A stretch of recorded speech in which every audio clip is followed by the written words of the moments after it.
Hello, everyone, and welcome to another episode of Analytical Fanboys.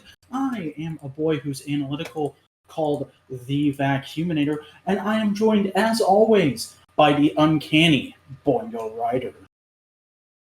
Kono Dio da. Indeed. I actually watched the dub this time, so I have no idea what you're referring to. Kono Dio da. It was me, Dio. So desu ka, so desu ka. Yep. We're talking about JoJo's Bizarre Adventure, Part 1, Phantom Blood tonight. This is a thing Chris and the internet at large have been trying to get me to watch for a long time. And, Chris, explain. Okay, JoJo's Bizarre Adventure is the machinations of Hirohiko Araki. And the best way to explain it is it's broken up into parts, and each part follows a member of the Joestar family line. They are related to the Joestar family in some way, fashion, or form. And it all starts with a very humble, gentlemanly man known as Jonathan Joestar. You know, I'm a bit disappointed you didn't just start reading the script for your JoJo video. I don't have it in front of me. I thought you were going to do that. Like, I was legit waiting for it. Oh, well. But essentially, the first part, Phantom Blood, follows Jonathan Joestar as his life is rudely interrupted by a man named Dio Brando and his Machiavellian plan to basically supplant him as a Joestar favorite son and basically get rich and powerful off the money. Plans go awry, and then basically vampires and zombies happen. Yeah. It's anime Dracula. So I'm gonna be straight. I mean, You gonna be straight, so? Yeah, I'm gonna be straight with you. I'm gonna level. Then I'll be up dire. here. I'll be dire. See, I thought. Never mind. Fuck. Okay. I've really been dreading doing this all week because I was fearing it might end up being Beck too, but in all honesty, I don't hate this. I didn't hate this. Like, I thought Beck was legit a complete piece of shit show. This, I was able to get into it up to a certain point. It wasn't my kind of thing, but I could understand why people would like it. And then Dio became an unkillable zombie, and JoJo learned how to use the Force. And it lost me. Come on. It's the ripple. It's the power of sunlight in your blood. It's the Force. It's ninjutsu from Naruto. It's whatever the fucking magic shit from Bleach is. It's the same thing in every shonen. Hey. It only lasts 2 parts. Third part, they get stands. Yeah. Which is weird. I was expecting it to be stands that he's learning how to use, because stands are a giant fucking meme, and I've heard people discuss them endlessly. So I was a bit surprised that that's not there from day one. Yeah, no, part 1 and part 2 was all about the ripple, and then Araki basically went like, I can't figure out more interesting ways to use this power. Fuck it, I'll just give them punch ghosts. Great. That sounds like an idea. Yeah. But going back to this part, I because you go through JoJo as a JoJo fan, because I am a JoJo fan. I have a little keychain of the stone mask hooked up to my DS. Nice. I own the first season of JoJo on DVD. Yes, that crappy WB DVD. I own it. Like, I legit cannot disparage anyone for being into this. I don't think it's bad. It's pretty alright shonen, but it's just, it didn't work for me. You also got to remember, this is from the 80s. Yeah. Like, I outright was not digging the art style or the character designs, because I could tell they were character designs from an older era that people were trying to recapture with modern technology, and it just looked fugly to me. Because when Araki was doing part 1 and part 2, he was, and even part 3, he was heavily influenced by Fist of the North Star. So that's common. That's a common joke with part 1. It's Fifth as North Star, but with Dracula. And I want to say this preemptively because we're just going to jump all over the fucking place here. I can tell. Yeah. I know people are going to say in the comments like, "Oh, if you didn't like this, you should just jump to Stardust Crusaders or Diamond is Unbreakable or whatever the fucking current one is." I don't like the art style in that too much either. Like, it's not. I wouldn't say it's terrible. It's just not my kind of look. You have a hard time accepting a different artistic take that is off the beaten path.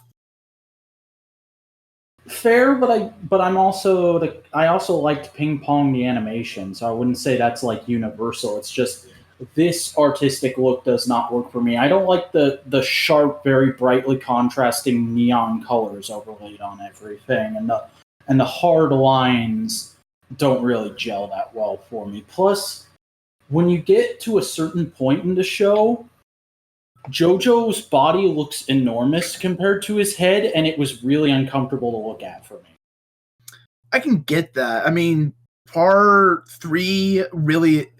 Here's the thing. This art style is wonky in part 1, better part 2. Part 3 is the last part we see this specific kind of art style of these big, chunky, beefy boys. And part 3 is at its best. It is nice. It is very well proportioned. There's a lot more flow to it. It's very comfortable in it. Part 4, 5, and 6 is when everything gets very Renaissance-y. He gets a lot more influence. He always has had influence from Renaissance sculpture and art in his work. Araki has. But part 4, 5, and 6 is when he really gets into it. And part 4, 5, and 6 is a lot more smooth. It's a lot more delicate. You will often hear people just describe them as pretty boys. Yeah, I've heard that, and I think that's a fair assumption, even for this part. And the whole Renaissance thing, I can definitely see. Like I said, I was digging this up to a point where I was like, okay, I can understand what they're trying to do here. This is very much a kind of classical storytelling, like very not Renaissance, but like kind of Shakespearean, Wuthering Heights kind of stuff. Yeah, like Pride and Prejudice-y kind of era. Yeah, like I'm not into that kind of storytelling. Gothic. It's very gothic. I'm not into that kind of stuff, but I thought this was doing a good job of recapturing that, and I could appreciate it from that angle. But I wasn't like, oh, this is great, this is cool, this is doing a really good job for me. It was just like, okay, I see what you're going for, you're doing a decent job. And then they started talking about the mask, and I'm like, oh, I hope this is just set up for part 2, where they start getting crazy with the superpowers and whatnot. And then it turns out that's the entire back half of part 1, and I just pulled out my phone and started swiping on Tinder. But come on. And like I looked up like 3 episodes later, and suddenly JoJo looked completely different, and he had a bunch of Dragon Ball Z motherfuckers standing next to him while he was trying to fight Dio, and I was like, what happened? What? I was listening. What happened? He had a bizarre adventure. I guess so. Like, so it didn't wrap you in. I kind of want to put part 2 on the list just to see, like, part 2, and that's it. If you don't like part 2, no more JoJo. See, I feel like I've always kind of known JoJo wouldn't be for me, but I was content to let the people who like it enjoy it and not be like, it looks stupid. But because you put it on the list, I was like, okay, we'll give it the old college try when we hit it. We'll see what happens. And then it completely caught me off guard last week.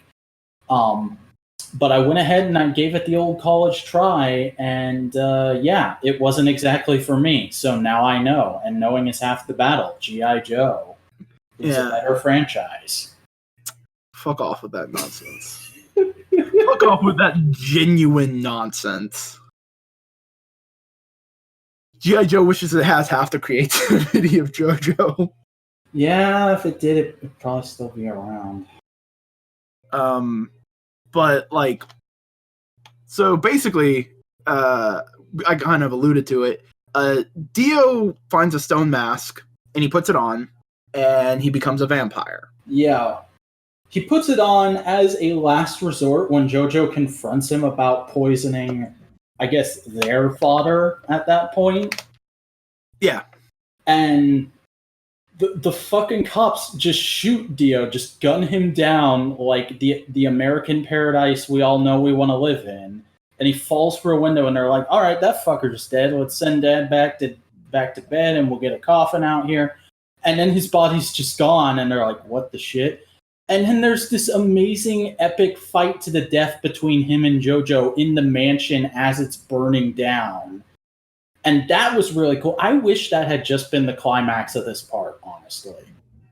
I felt like that was the natural conclusion of the story. And then the author realized, oh shit, this is Weekly Shonen Jump. I have to keep this going. Dio survives because he's immortal now, and now JoJo's going to learn how to use the Force, so I can set up stuff for the next part. No. He's a tricky vampire boy. He hid in the shadows. Yeah. And Wang Chung found him. He did. Wang Chung. Can we talk about that real quick? Because like people have often told me I should try this because I'm a classic rock guy and I'd be able to appreciate all the references. Oh, okay, real quick. Did you appreciate Yes as the ending? Yes, but I already knew it would be the ending because it was a fucking meme forever. It's still a meme. Yeah. And like, honestly, it was nice being able to hear that song in full again without the context of the meme, because the meme kind of ruined Roundabout for me for a little while. And Roundabout is a great fucking song on its own. If you only know it through the meme and you've never just sat down and listened to the song, fucking do that, you plebs. But I should also mention real quick, I did like the opening quite a bit. I thought it was really good, both visually and music-wise. I liked how it was kind of trying to be this big operatic number to play into the theming of this story. Yeah. And then, but the thing about referencing classic rock is I'm an American, and classic rock gets referenced in literally everything from the last, 40 fucking years. Because classic rock is considered to be like a major cornerstone of Americana. Now, that's highly debatable whether it is or not, but it's viewed that way here in America. So there's classic rock references in everything. Classic rock is used, or covers of classic rock is used in everything. It's a big fucking deal over here. I see it all the time. I hear it all the time. So putting references to classic rock and something doesn't automatically impress me anymore. Especially when it's just naming characters after songs and bands. Like, I really cringed at the fact that one of the characters is just named REO Speedwagon with a few extra syllables put in. His name is Robert Edward O. Speedwagon, thank you. And he is the best Joe Bro. He is the best Joe Bro. Okay. Like, I didn't think he was a bad character. I was just like, oh, really? You're doing that? Okay. He is the best Joe Bro. Mm-hmm. Because ultimately, I think people... Because when you talk about references in JoJo, people talk about references out of the entirety of JoJo, and part 1 is kind of weak in that regard. Because you have a character named Dyer, a character named Straits, Ton Petty, then you have JoJo as a reference, Dio as a reference, and Wang Chung. Robert Edward O. Speedwagon, and that's about it. So it's kind of weak in part 1, but in later parts it gets really cool because often the references are to the stands. Yeah, I know the stands are like all named after songs, and the name informs the power that the stand gives you. Yeah, so like there's a power called Highway Star, and ultimately his power is to infinitely chase someone. Red Hot Chili Pepper has the power of electricity. Like, I will say, back when JoJo was really, really hot, because I feel like it has cooled down a little bit in the last year or so. But back when it was super hot, I was guesting on a Toku podcast, and we got a question of like, if you had a stand and it was a fucking Toku song, what would it be and why? And people had to explain what stands were to me. But my answer was, "Don't Lose Your Mind." The Kamen Rider Drive insert, and my explanation was it'd just be Unstoppable Berserker Barrage. But like you're in complete, you know what you're doing the whole time. It only looks like a Berserker Barrage. You do realize that power is itself a JoJo reference. Okay. Like all the main characters have a rapid punch that they say a thing. So there's ora ora ora, dora dora dora, muda muda muda, which, by the way, they translate it into useless, useless, useless in the dub. But traditionally it's muda muda muda. Okay. They get better. And they get weirder as time goes on. And cooler. Like, there's one villain has like 3 different powers, and they're all named after Queen songs. Oh, that's neat. So there's Killer Queen, Sheer Heart Attack, and another one Bites the Dust. Oh, wow, they didn't go for like any of the super big ones. That's cool. No, later on we got a Bohemian Rhapsody, and he has a really cool power, which basically turns fictional creatures into real life and does wacky shit. Oh, that's... And he activates that power in Central Florida, where there's theme parks and things go bad. Oh, jeez. Yeah, like Spider-Man shows up because Universal. See, I feel like there's a lot of neat ideas going on in JoJo, but the story itself doesn't seem like something I want to get too super into. And that's why a lot of people say skip parts. I'm one of the few people who say never skip a part. Start with one, because it gives a lot of relevance and context for later story events. But part 1 is genuinely one of the weakest parts. Okay. I'm not saying this to try and dissuade you. I'm just saying this as a fan of JoJo. My favorite parts are much later. My favorite part is like part 5. I really love part 6. And that's when it gets really like head casey. Like there's a whole story arc where essentially someone is making all the main characters think they're snails so hard that their DNA thinks they're snails, and they are slowly transforming into snails. Okay. And that all happens because they touch a rainbow.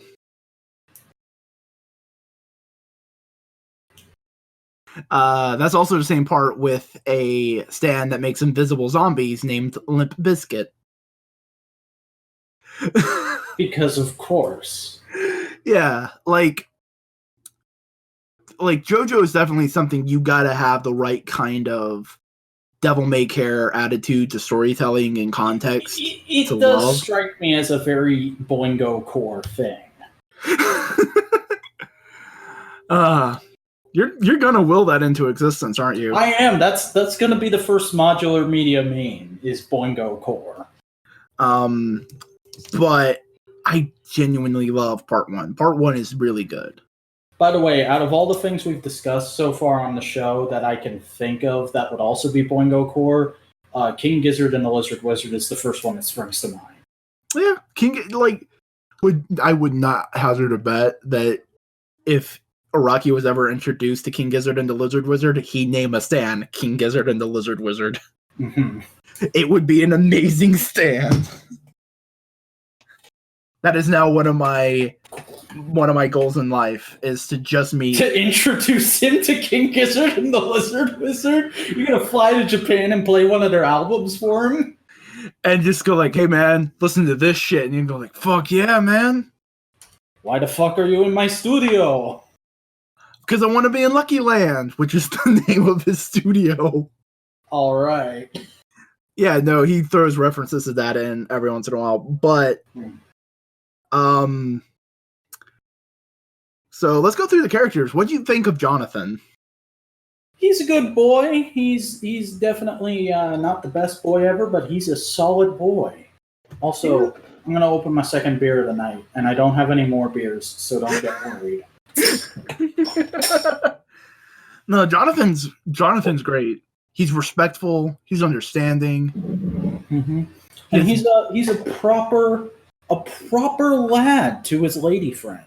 Yeah. Speaking of her, how'd you think of Erina? She's very basic bitch female character for a story of this type. But because it is a story of this type, I'm fine with that. Also, she gets really cool in the second part because she just, like, chastises the second JoJo to hell on earth. Like, she's just like, JoJo, what the fuck are you doing? Stop that. Is the second JoJo her son or her grandson? Grandson. Her son goes on a completely different adventure, and it is, even by JoJo standards, it is fucking bizarre. Okay. And because I watched the first couple minutes of the second part before I realized I had entered into the second part. Yeah. So I kind of got a feel for that, and it felt like, yeah, this is the logical evolution of this. Still not into it. Yeah. You go from gentleman boy to basically trickster guy. Yeah.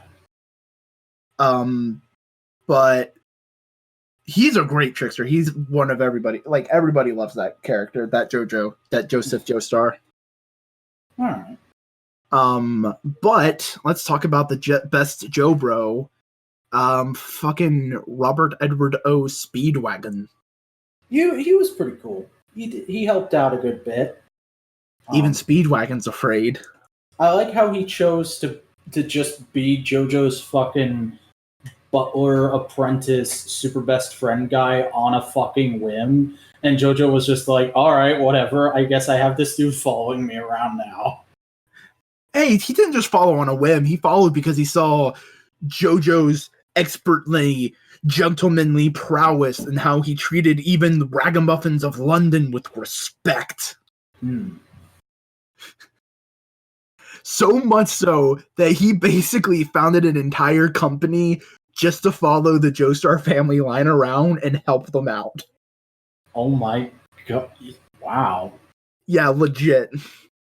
Like, in every part afterwards. That has to be at least a little bit gay.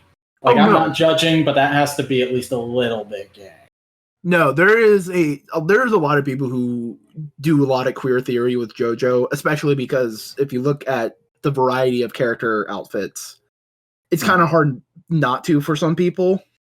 I'm very much in the camp that a lot of the character outfits don't have to be queer coded. They can just be like no masculine. They can just be that way because fuck it, that can be what masculine clothing is. It doesn't need to be gay in order to draw those colors.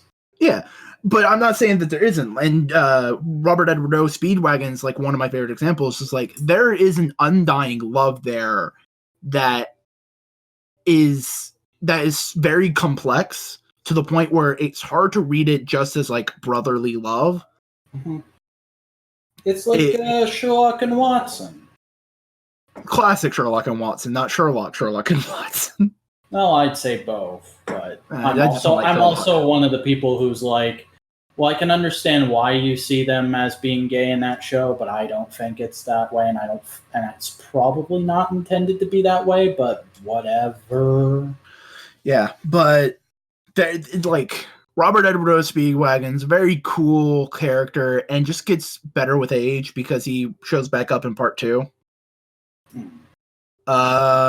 So how did you feel about the most evil character in all of anime, Dio? Dio Brando is my older brother. He is my best fucking friend. He's an absolute Chad 100%, and I love him. He should be in everything ever. Dio is fucking great. Mm-hmm. Also, you do recognize his music reference, right? Yeah. Okay, cool. And I was so fucking hyped to finally see the context for that goddamn meme. Yeah, he basically stole a kiss. It's because it's the most chattily thing he does in the absolute show, where he basically fucking mouth rapes JoJo's girlfriend. And she does the most badass bitch thing in the world and just goes to a puddle and just starts wiping her mouth, going like, bitch, you ain't nothing. Yeah, she's awesome for doing that. Yeah. That was like the one moment where I feel like they broke from the norm of what would be done for a story of that period, but also kept it completely in that feel. Oh yeah. That's very much like it's his kind of thing. He takes a thing that you would normally find a typical storytelling trope and tries to do his own thing on it. Like part 1 is very much the Edwardian Gothic vampire story, Dracula, that kind of thing. Well, part 2 is very much like Indiana Jones, but anime. Interesting. Part 3 is a road trip movie. Part 4 is a murder mystery in a small sleepy town. So think like Twin Peaks. Part 5 is a gangster movie. Part 6 is a prison escape.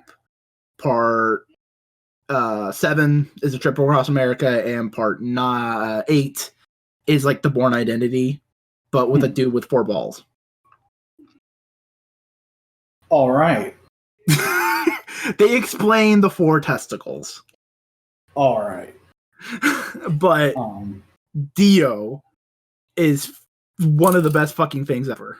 Yeah, and I love how he's just a complete shit to everyone, and yet no one but JoJo notices. Even when he fucking kills JoJo's dog and like burns it alive. Like there's still kids from the school following him around going like, man, Dio just does whatever he wants. He's the coolest guy ever. And I'm like, yeah, he is the coolest guy ever. Oh, man. Part of me just wants to tell you to watch part 3 just because Dio's the bad guy again. Hey, good for him. Like, I would show... You know what? I'll just show you the end fight with Dio just so you can see Dio be a badass again. Nice. Like, don't watch the rest of part 3. Just watch the final fight with Dio. Don't give a shit about any of the characters and watch him be a badass. Awesome. I'll say that as a fan of JoJo, since you weren't digging the style but you dig the character, go ahead, have fun. Yeah, I feel like I would probably love Dio exponentially more if he was in something that I already liked. Like, yeah. You want to do? You know what? I think one of my biggest hangups with Transformers Animated is it tries to do a lot of human villains, but they're really goofy and really shit. Pop Dio in a Transformers show. Just make him hate robots for some random reason. I will watch that. All right. Fuck it. Do a reboot of Transformers Prime where Dio is the leader of Mech. Fuck. Dude, you know what the organization should have been named in that show? What? Venom. Yeah. But I don't think they had the rights and stuff worked out quite yet for what they wanted to do. They've owned Kenner since like the late 90s. That is true. But back to JoJo. Zeppeli. What'd you think of Zeppeli?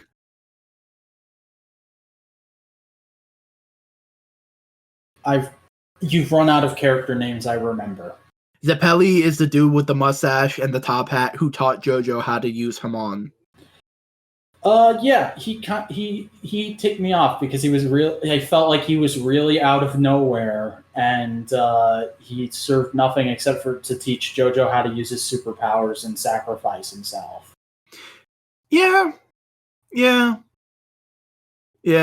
Also, do you recognize what his reference is? I do not. Led Zeppelin. Zeppeli, Zeppelin. Also, JoJo is a reference to the Beatles song "Come Together." Yeah. But yeah.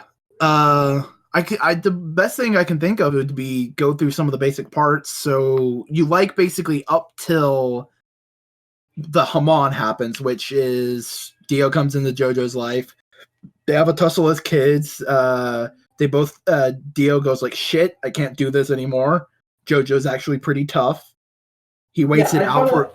I thought it was just like a pretty cool classical drama, and like, because JoJo is something that has permeated culture and anime fandom right now, so I know a lot about JoJo. So I knew like the superpowers and the weird bullshit were coming. And by the time I was like, okay, this is a decent classical drama, not exactly my kind of thing, but whatever, I can understand it. I sort of immediately started dreading when the superpowers were going to come into it. I was like, this is why that name is apt, isn't it? Because that's going to make this really weird. Oh yeah, because as soon as so basically a few years go by, JoJo and Dio basically become brothers, but it's all a lie. They both realize it, and they're eyeing each other. They're being suspicious. All the while, their dad starts falling ill, but JoJo figures it out. He solves the plan. And he finds the antidote for his dad, and Dio goes like, "Bitch, I'll be a vampire," and they fight. Yeah, and they have a pretty cool fight. And that should have been the end. No, I like where it went because the ending on the boat was fantastic. It was okay. It's fantastic. So like that was already where I was like, this is too stretched out. Why are we doing it? So then when Dio shows back up as just a disembodied head on that boat, I was like, why? Why is he still... What? No, this is too much. This should have just been a nice epilogue episode with JoJo and Arena having a baby. Well, they do have a baby. Yeah, but it feels so shoved in at the last second because they're so focused on getting that fight done. They have 2 babies. Oh yeah, that's right. They Arena adopts the baby they find on the boat. Is that the villain in the next part? No, that's actually the mentor in the second part. Oh, cool. She's basically... Erna is having a child. She's already pregnant near the end, but we'll get to that in a minute. So Dio survives the house burning down, which is how JoJo tries to beat him. And Zeppeli comes back up and goes like, hey, you're fighting a vampire. They don't die that easily. I'm going to teach you some badass things so you can fight him. And that's why I never thought Zeppeli was shoved in there, because he's just a dude who goes around the world looking for vampires. He heard about, like, fucking... Yeah, he's a Van Helsing boy, but, like... Fabulous. The thing is, like, I don't know, it felt like he just showed up because we needed the story to go another few episodes. And I did really empathize with Speedwagon, who's just like, this shit is fucking bizarre, bro, but alright, I guess I'll come along. Yeah. So he teaches them how to breathe sunshine. And they basically go to the town where Dio has been starting to rampage and make a muck. They go in the tunnel and they fight Jack the Ripper. Yeah. That was pretty dope. I love it because he just shoves himself into a horse and pops his head out and goes like, hi, I'm in a horse. I was pretty hardcore tuned out at that point. I mean, so I think I missed that, but that does sound funny. Yeah. They fight him, they go on, and then they fight the 2 knights, Bluford, and I can't remember the other guy's name. Are those the zombies? They're zombie knights. Like, basically the story is Dio dug up the corpses of 2 knights of the Queen of Anne of Scots, who had vengeful spirits, and he basically resurrected them and goes like, hey, will you just do what I want? And they were like, yeah, sure. Yeah, I vaguely remember that, but at that point, like, the most I was paying attention to the show is whenever the little kid opened his mouth, because the little kid is fucking annoying in the dub. I hate his voice. Well, yeah. Little kids are like a weird thing that just happened in like the first 3 parts. They just show up and are there to do stuff. They got phased out like part 4 on. By the way, while I'm on the topic of the dub, this is a pretty shit dub. This is exactly what I think of when I think of bad modern anime dubs, but I was able to tolerate it for most of this. It's only the kid that really pissed me off. I think the only bad part about this dub is that because it was set in England, they were trying to do English accents. Yeah, it's it's the same 5 people from Texas trying to do English accents. Johnny Young Bosch is in there. Yeah, I forgot he showed up briefly. He's JoJo. Oh shit, that's right. He is. Fuck it. I'm on my second beer. Okay, give me a break. But basically, he fights a knight who can control his own hair. He impresses that knight and gets his sword, which was called Luck, but the knight rechristians it as Pluck. Get it? Because JoJo is plucky. Mm. And then they fight the big fuck off knight. And he kills the mentor. Yeah. And there's a really, really weirdly uncomfortable death scene where JoJo is just holding half of the mentor's body as he slowly dies. And by slowly die, I mean like the speed of Spider-Man disintegrating at the end of Infinity War slowly compared to everyone else. Yeah. That plays into part 2. Like a lot of this acts as more of a prequel to the later parts. It's weird how much it is. Because it's almost like it's the first installment. Yeah, but like, you think back to the 80s when he's writing this manga, brand new, fresh, no one knew it was going to be more than one part. It was just all of a sudden, oh, Dio's dead, JoJo's dead. Okay, what's going to happen next? And the next time kids fucking picked up Weekly Shonen Jump, a young hotshot American shows up and goes like, bitch, I know what you're about to say. Hey, pizza and french fries, am I right? Let's go surfing, my dudes. No, it's much more Coca-Cola and Tommy guns. Yeah. Like, legit, it's part of his, like his fighting style is he just has a Tommy gun under his jacket and just pops it out and goes, bang. That is, okay. And basically they go on to fight Dio. I'm trying to remember who dies. Dyer. Okay. And then there's Tom Petty. Tom Petty. Yeah. They join up. They go fight Dio. Dyer dies because he does one move. Like, legit, he's in one fight and he dies in one move. That's it. It is hilarious. He did not do enough grinding, did he? Nope. And like, people are, and like, Robert Edward O. Speedwagon's like super impressed when he's doing his one move. He's like, oh, he's crossing his arms so he can defend and attack at the same time. And he just freezes and Dio breaks his body into parts. Alright. But JoJo wins. He beats Dio. He goes on to marry Erina. They're about to go on their honeymoon. Then, oh no, Dio shows up as a head and goes like, JoJo, give me your body. Give me your body, JoJo. And they fight, and JoJo basically takes Dio's head down with him into the depths as the boat sinks. And Erina saves her pregnant belly and a little baby named Lisa. Leading to part 2. Yeah. But Erina's pregnant with another Joestar named Jorge Joestar. As in George Joestar. Jorge Joestar. Yeah, it's spelled the Spanish way, so you can have Jogre instead of George with a G. So he can still be JoJo. Like, legit, that's the only reason why he's named Jorge. And he's a World War I pilot who goes on a wacky adventure involving such things as 40 exact copies of a guy named Kars, who is an ancient Aztec Cthulhu body muscle god.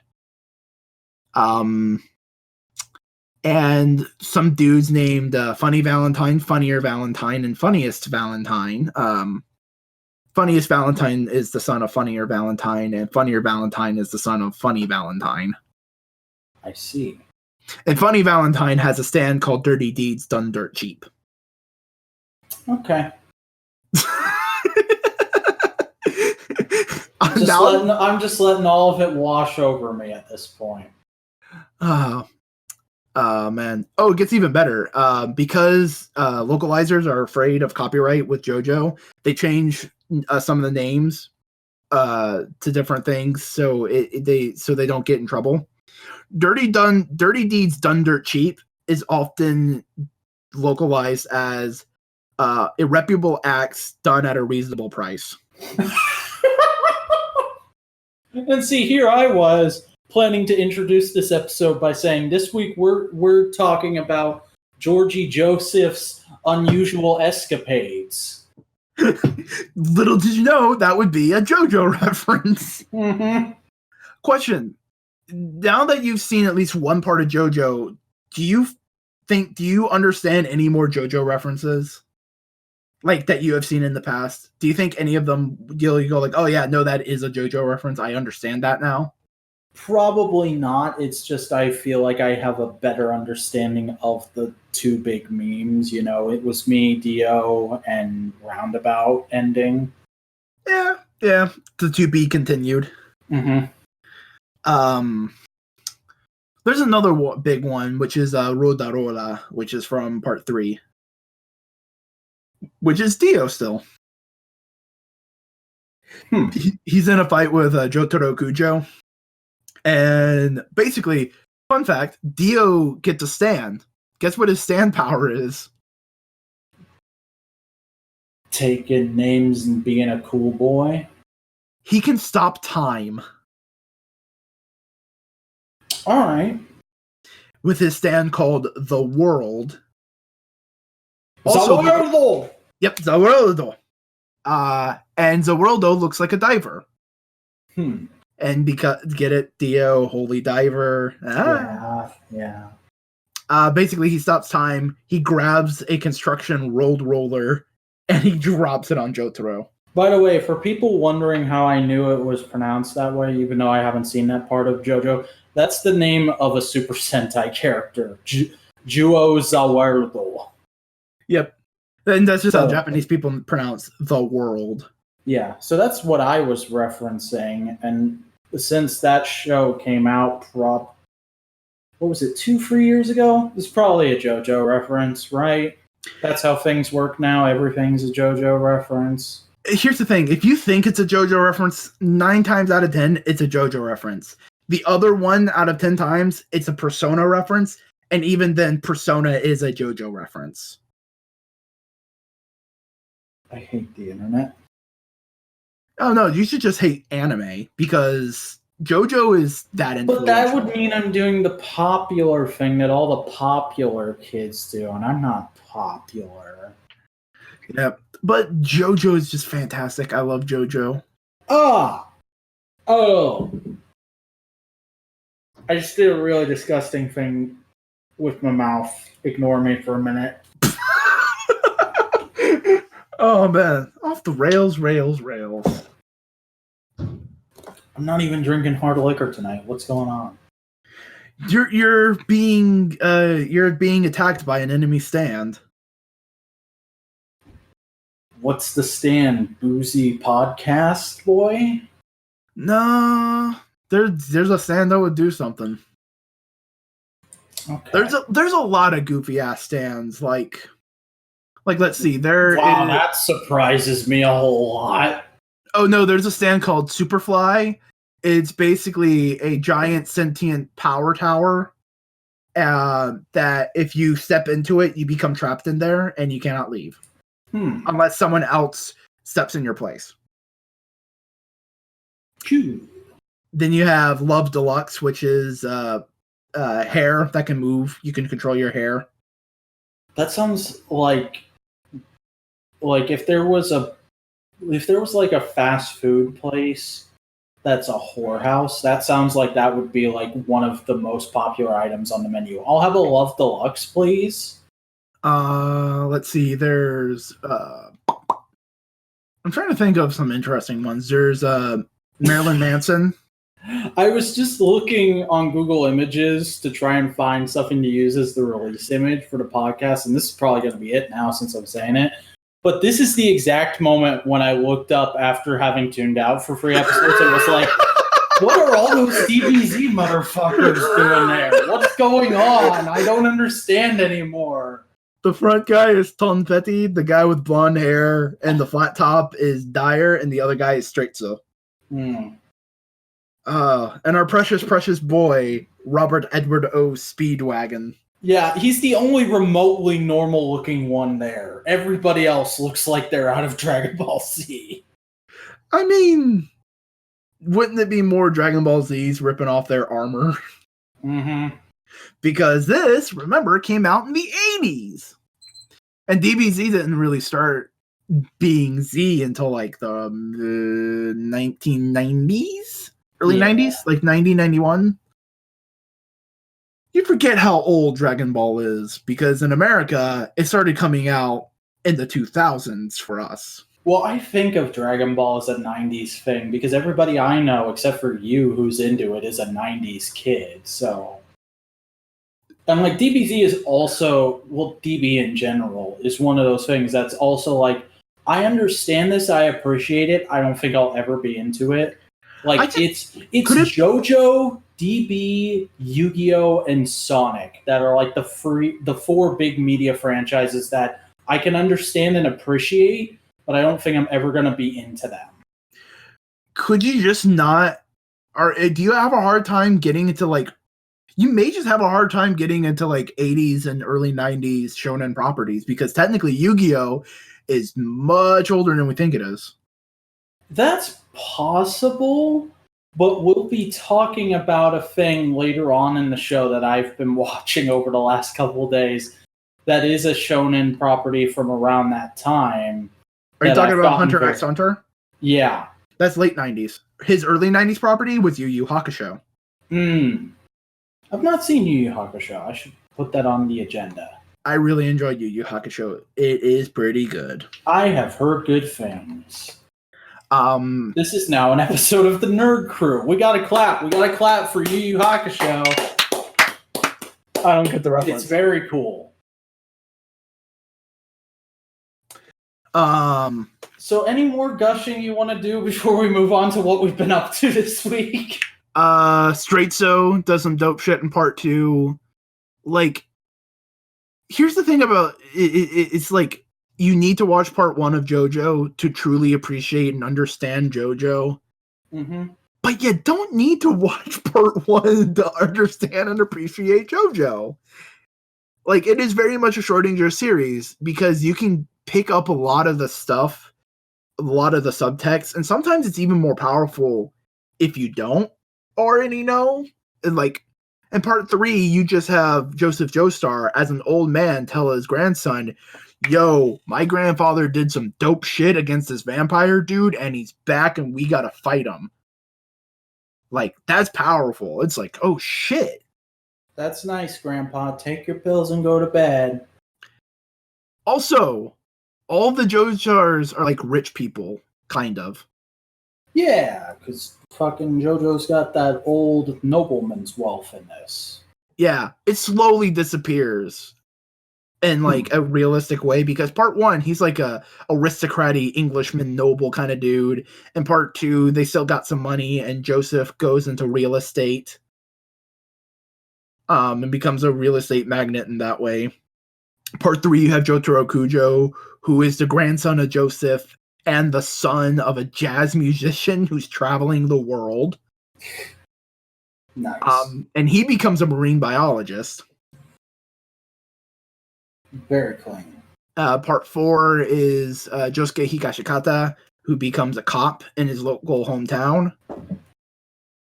Then part 5 is Giorno Giovanni. He becomes the leader of the mafia. All right, that's an interesting career choice. Also, technically, he's also kind of the son of Dio. Oh my god!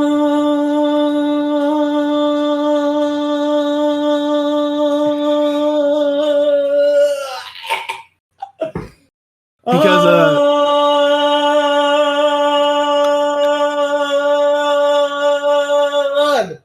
the longer you do that, the more I'm just going to talk about JoJo. Okay, cool. Because Dio's whole plan at the last episode was to steal Jonathan's body. Well, he succeeds in part 3. And he fathered a child in that body. So Giorno Giovanna is technically the son of Jonathan's body, Dio's head, and a random Japanese woman. That would make for a very interesting custody battle. Thankfully, Dio's dead, so. And he lives in Italy, and he becomes the leader of the mob. And then part 6, Jotaro Kujo's daughter goes to jail. Oh, sad. She's framed. She didn't, do a crime. Well, I hope not. But the first thing we see of her is she's basically masturbating to one of the guards who looks like Tom Cruise. That's also the part... Very progressive. Yeah. And that's also the part where one of her companions is living sentient plankton possessing a dead girl's body. Their name is Foo Fighters. I take it that arc is called Stone Ocean? Yep. Okay. I'm just clicking around on Google Images now while I let Chris get it all out. JoJo is so fucking good, and because you didn't like it, it sucks that I don't have another JoJo friend. But it's a wacky, bizarre adventure. It certainly is. And we can't even get into the parts where they find the corpse of Jesus, where there's rock people. So you're trying to entice me, but this is just like... Oh no! At this point in time, I know there is no enticing you, so I am just trying to freak you the fuck out. Well, it's working, sir. Aztec bodybuilding gods. One of them who's named AC/DC. Also, I like how in the design of the female JoJo, who I'm looking at pictures of now, Jolene. I like how in the design of Jolene, if she wasn't wearing a belly shirt, you couldn't tell she was a girl. No. She has some nice boobs. Well, she's pretty close to flat-chested. Then you have her friend Hermes, who has a surgically implanted pocket in her boob. Oh, well, you got to store the weed somehow. Yeah, no, legit. That's the whole point. Is so she could smuggle shit into prison. Man, that part is also where they fight Dio's gay boyfriend.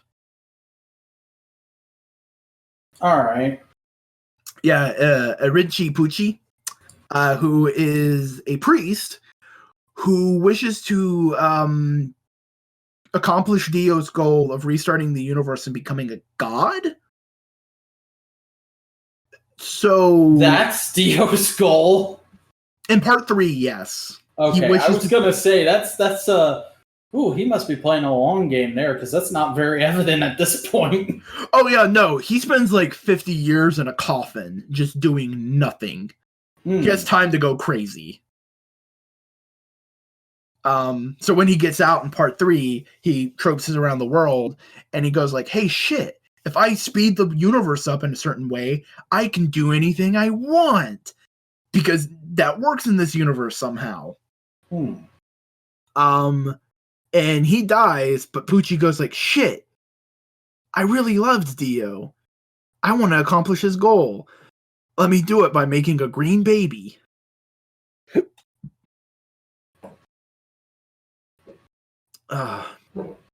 And the green baby also has You want to tell me what you've been up to this week?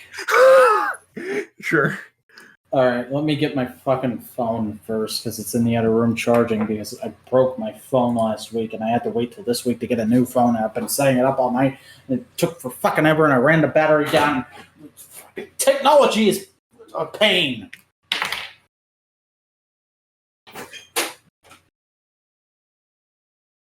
Yeah.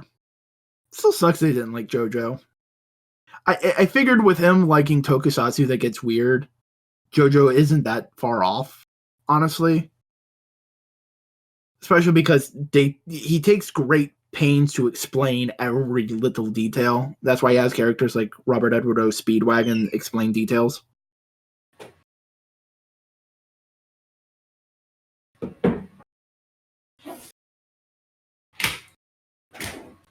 Give it. All right. I'm here now. Hi. Hi. Hi. Hi. What'd you listen to this week? So I mowed more, so I made a playlist featuring Fishbone, because of course.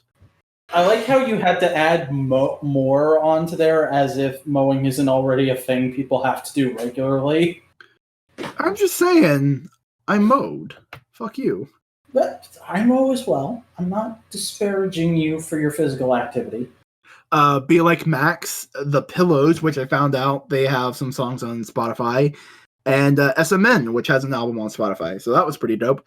But I also listened to this dope artist. Her name's Yule, Yeule. And the best way to describe it is it's very ambient, soft, dream pop, internet goth. All right. It might be easier just to show you one of her music videos so you can just skip around and see the aesthetic. I bet so. And the second you click it, you should realize, oh yeah, of course. Of course Boingo would love this.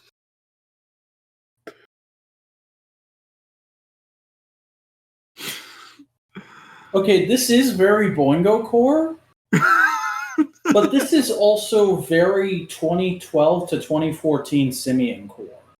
It's pretty dope. Like, she looks like models that I spent an inordinate amount of time Google image searching when I was a 14-year-old. Of course. But yeah, that's what I listen to. Wait. A couple singles. Huey Lewis in the News, Heart and Soul, one of the few Huey Lewis in the News songs I hadn't listened to yet. It's pretty good. Not their best, but pretty good.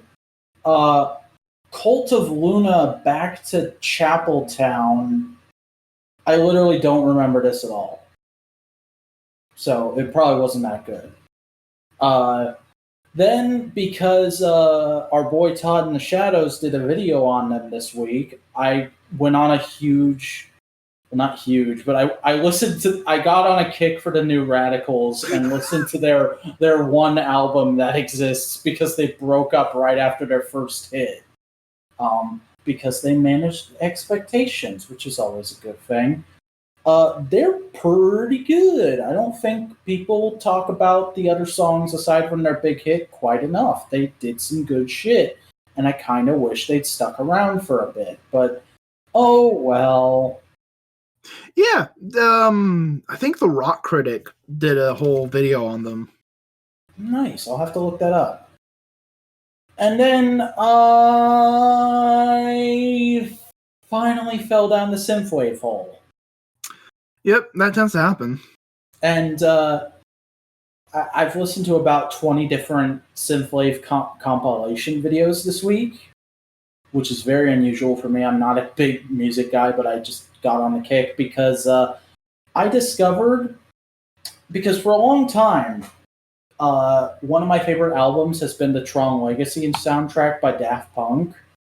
And Yeah. I've always been very frustrated that the rest of their music doesn't sound very much like that. Like, it's similar, but it's a different kind of thing. It's French house.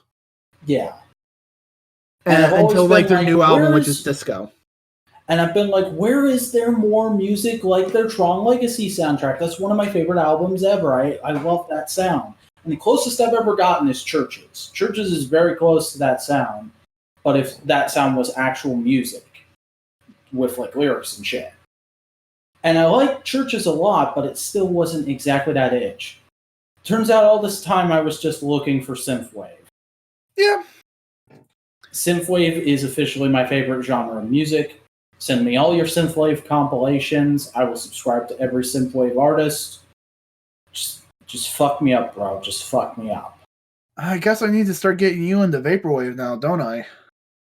Probably.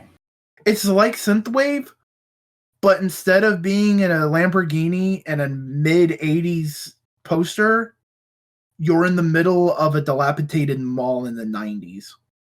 Ooh, I don't know about that, but we'll give it a shot. We'll try it.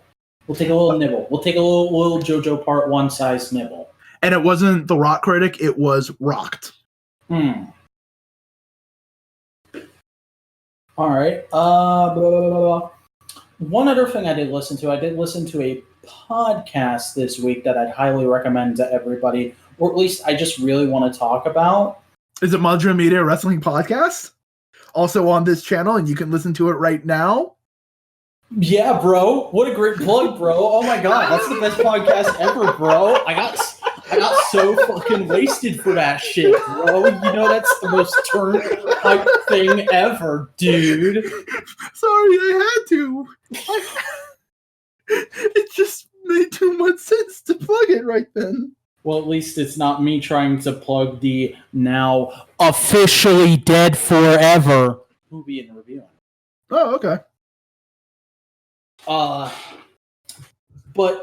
So you know those guys who I used to be really into and I'm now just kind of into, and you always get really annoyed when I bring them up, called the PCP? I don't get annoyed. I get disappointed.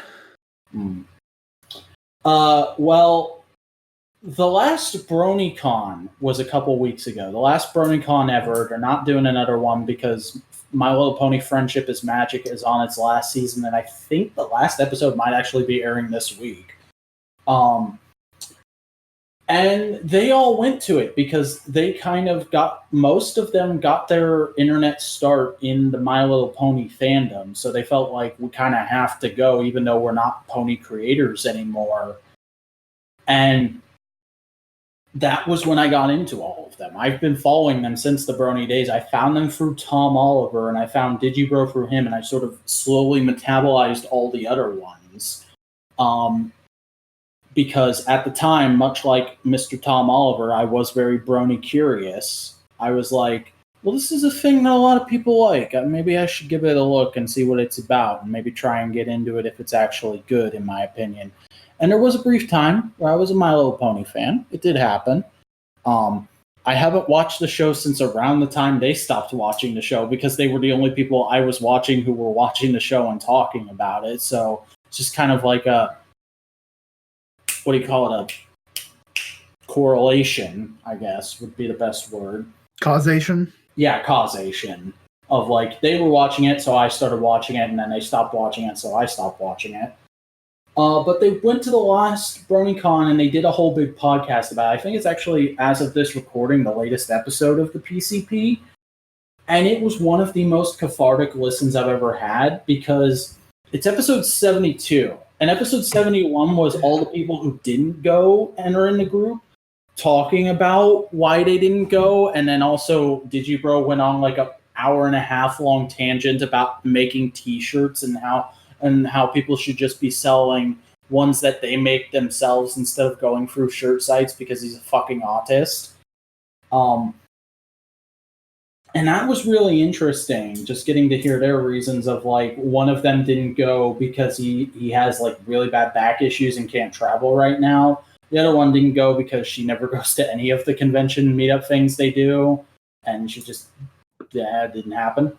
And then Digi didn't go because he vehemently has no interest in My Little Pony anymore. He feels like he's so far out of it at this point that it would just be weird and off-putting for him to go. But then all the other people went, and episode 72 was them talking about their experiences there and all the cool, wacky stuff they did over the weekend and reconnecting with all these people from the Brony community. And it was like this weird cathartic moment of like, it was like the return of the king. It was fantastic to see this saga finally be concluded. I'm like, yeah, they went back to BronyCon.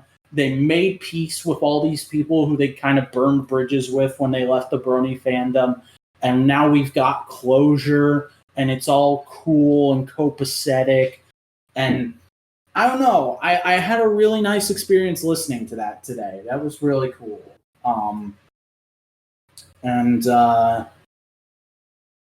Yeah. Like, I don't think people who haven't been following those people since the Brony days would get the same kind of, like, experience I got out of it. But, like, I just wanted to mention that happened because I don't get that too often with YouTubers and YouTube content. But, like, that is why I stay so invested in YouTubers and YouTube content because hashtag long-term booking. And that's everything I listened to this week. All right. So what did you watch, Chris? I watched more anime Baseball Boys. I watched Diamond No Ace episodes 3 and 4. Cool. Basically, main character boy fucks up, and the coach goes like, all right, you're not going to practice at all. I don't want to see your face, because he's strict like that. And so main character guy basically goes like, shit, and started running every day for hours on end, going early, staying late, trying to impress the coach, and the coach is slowly warming up to him.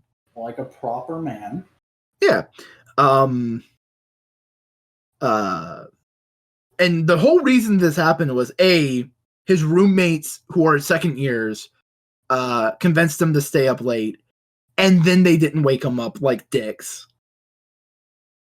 Like, bro, it's your fault that he did that. Like, and they're going like, oh, it's not our fault. He could have woke up early. It's like, bitch, he's not used to this. You assholes.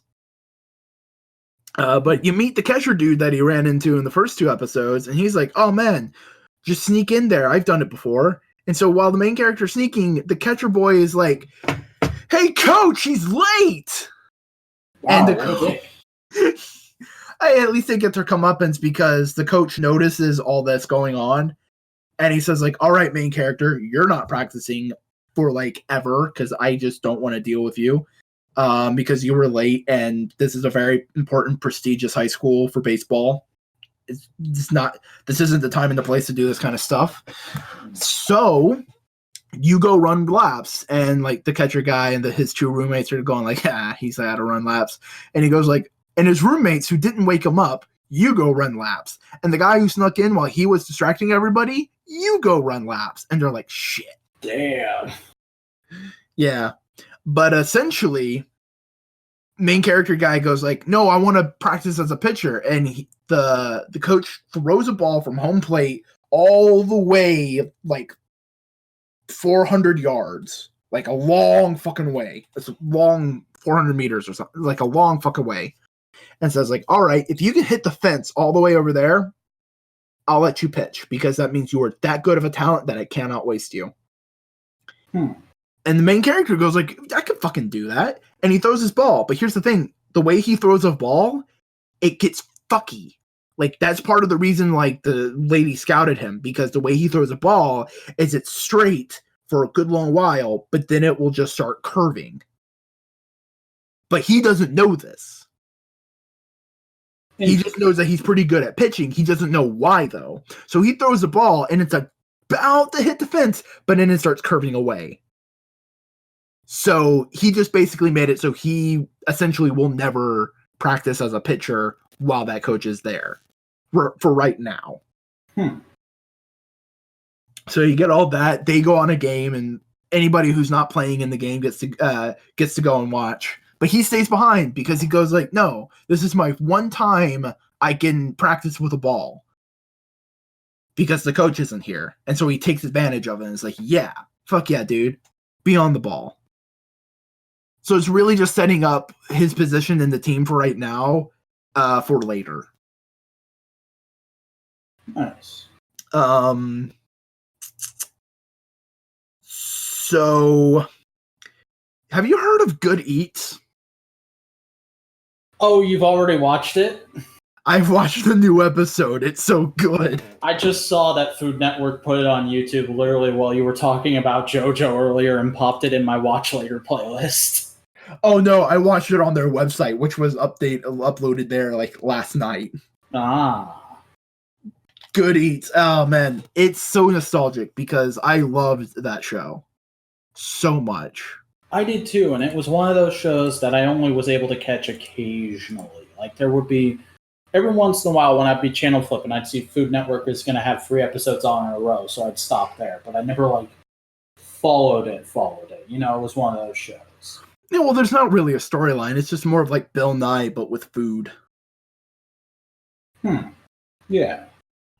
But the production value is up. It looks really fucking good. It just looks tasty. It looks like Good Eats. Very clean. I watched episode 4 of Slam Dunk.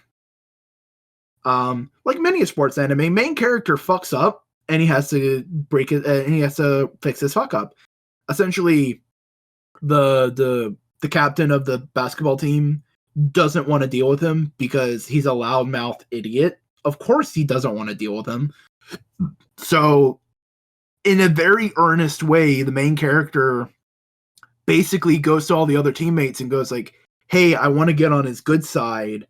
What can I do? But he's an idiot, so he sends them pictures of models that are his type, thinking that's going to get him on his good side. Until eventually he realizes, oh, wait, I can just do all the chores for him instead of him just having to worry about it. I'll just do it for him. And that actually gets him on his good side because he sees, oh, no, he's actually dedicated because he spent the entire night cleaning the gymnasium. So, like, he's an earnest good boy, and it's great. Interesting. Yeah. And I watched a documentary called Everyday Sunshine. It's the story of Fishbone.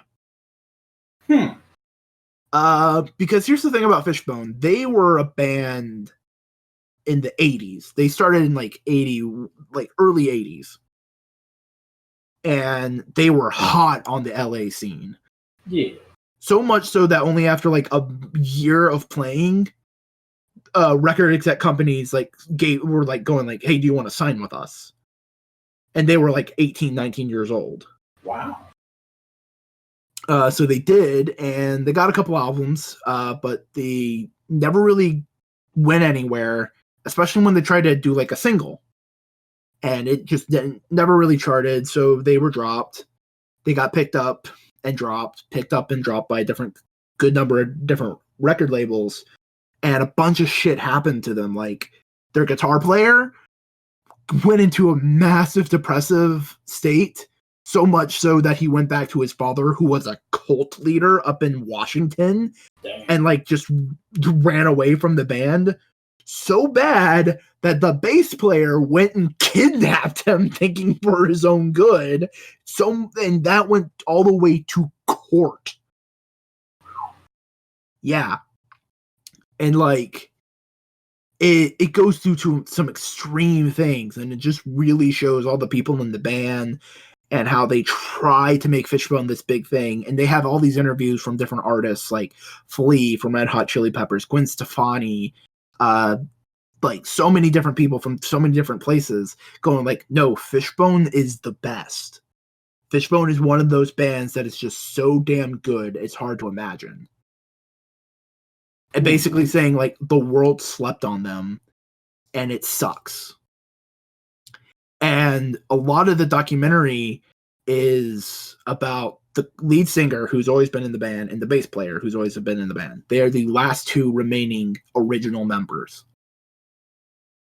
Wow. Just trying to work out their differences, because the lead singer is a wacky individual who goes like, I want to play theremin on stage and be this weird creative.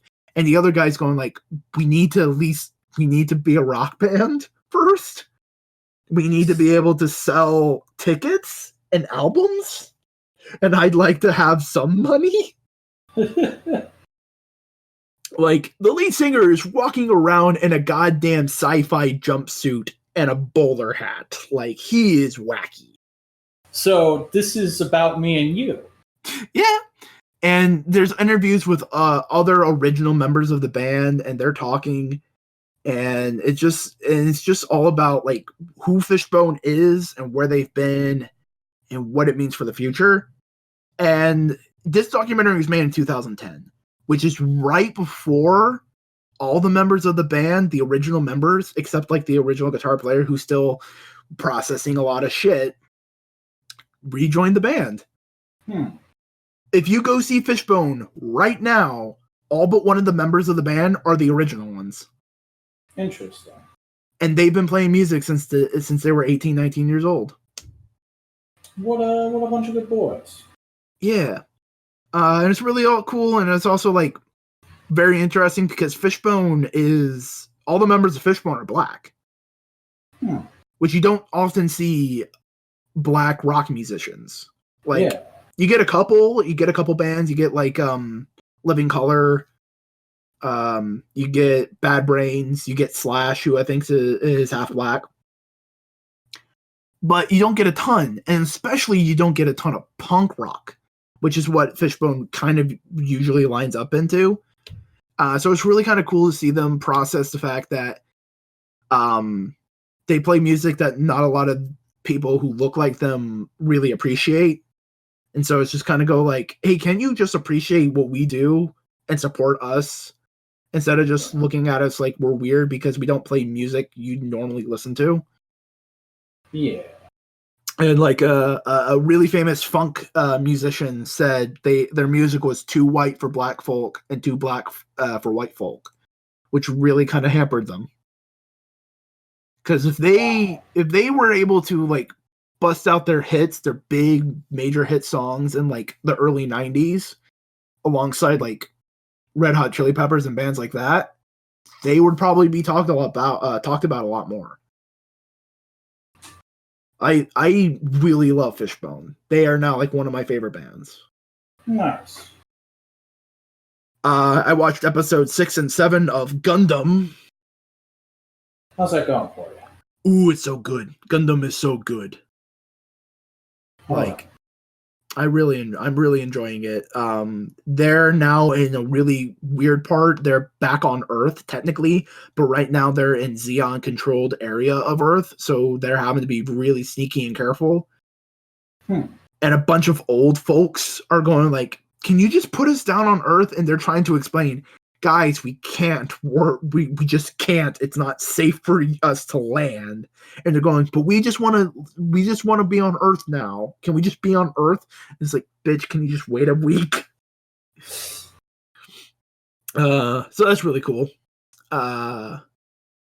Renee episode 2, which is that anime created by the woman who created Ranma and Inuyasha. Nice. Basically, main character chick gets transported to the world of the dead again by accident, and a giant evil bunny tries to kill her. But it's cute and adorable and funny. Sounds very on brand. Yep. The next thing I watched, which is something I sent to you and said, yo, watch it so we could talk about it a little bit, was the animated short, Albatross Soup. That was a thing. Yeah, it's an animated video set to a group of people trying to solve a puzzle. The puzzle being a man comes to a restaurant in a boat. The man orders albatross soup. He takes one bite, pulls out a gun, and kills himself. Why? And through yes or no questions, the people figure out that it's because he basically ate his wife. Yeah. Which is a weird, fucked up kind of thing, but it's a beautifully animated little short film. I really enjoyed it. It's neat. And now for contentious opinions on this podcast, part 2. I watched Detective Pikachu, and boy, did you undersoul it. Well, you were gonna feel like that either way because I didn't. I said it was bad basically. So if you go in thinking it's gonna be bad, you're gonna like that movie. Yeah, no, but like, there's a lot of things like that just felt like, no, you were wrong. Like, the Pokemon were well integrated. They looked good. Ooh, I don't agree at all. I was thinking like, damn, these are well done designs. I think the designs are fine. I just think they don't actually look like they're there in the shots. Except for the nighttime stuff. I think they do a lot. Even the daytime stuff with the Bulbasaur and the other mushroom Pokemon. I can't remember their names. They looked really good. Pikachu looked great all the time. Also, you said Cubone was saying mama at the beginning. It was saying Cubone. Really? Cubone! I could have sworn it was like crying and saying mama, really. It was crying Cubone. I might have to go back and rewatch that scene. But there was a lot of cool stuff. Like, I love the Louder doing all that fucking dubstep shit. Oh yeah, there were some bits where it was like, oh yeah, that's a cool idea of how Pokemon would interact with the real world, but there's a lot of things I appreciate it. I love the apartment building being named Oak. I did not notice that. I love the dude who has a Charizard tattooed to his chest. He was great. Yeah, and I feel like that's probably a thing a lot of tattoo artists got asked about after this movie came out. I love how basically the worst like drug dealer thing is like, no, we're just doing like look down upon Pokemon battles. They had a bunch of cool Pokemon just in and about the scenes. Like, I noticed like there was a bunch of cool Pokemon. There was a lot of Gen 5 representation, which that's one of my favorite generations.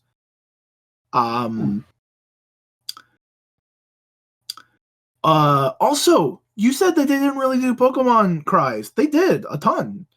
Like, listening, I heard Arduino's Pokemon cry, which is that big pink thing that shows up every once in a while. Mr. Mime doesn't really have a cry because he's a mime. They did Pika Pika. They did yes, Charizard. He does. Literally in the cartoon, he goes, Mr. Mime! It makes sense for him not to. Yes. It makes a lot more sense for him not to, especially because he looks super realistic now. Like, I'm not disagreeing with that. I was kind of fine with the fact that they changed him because of his whole thing.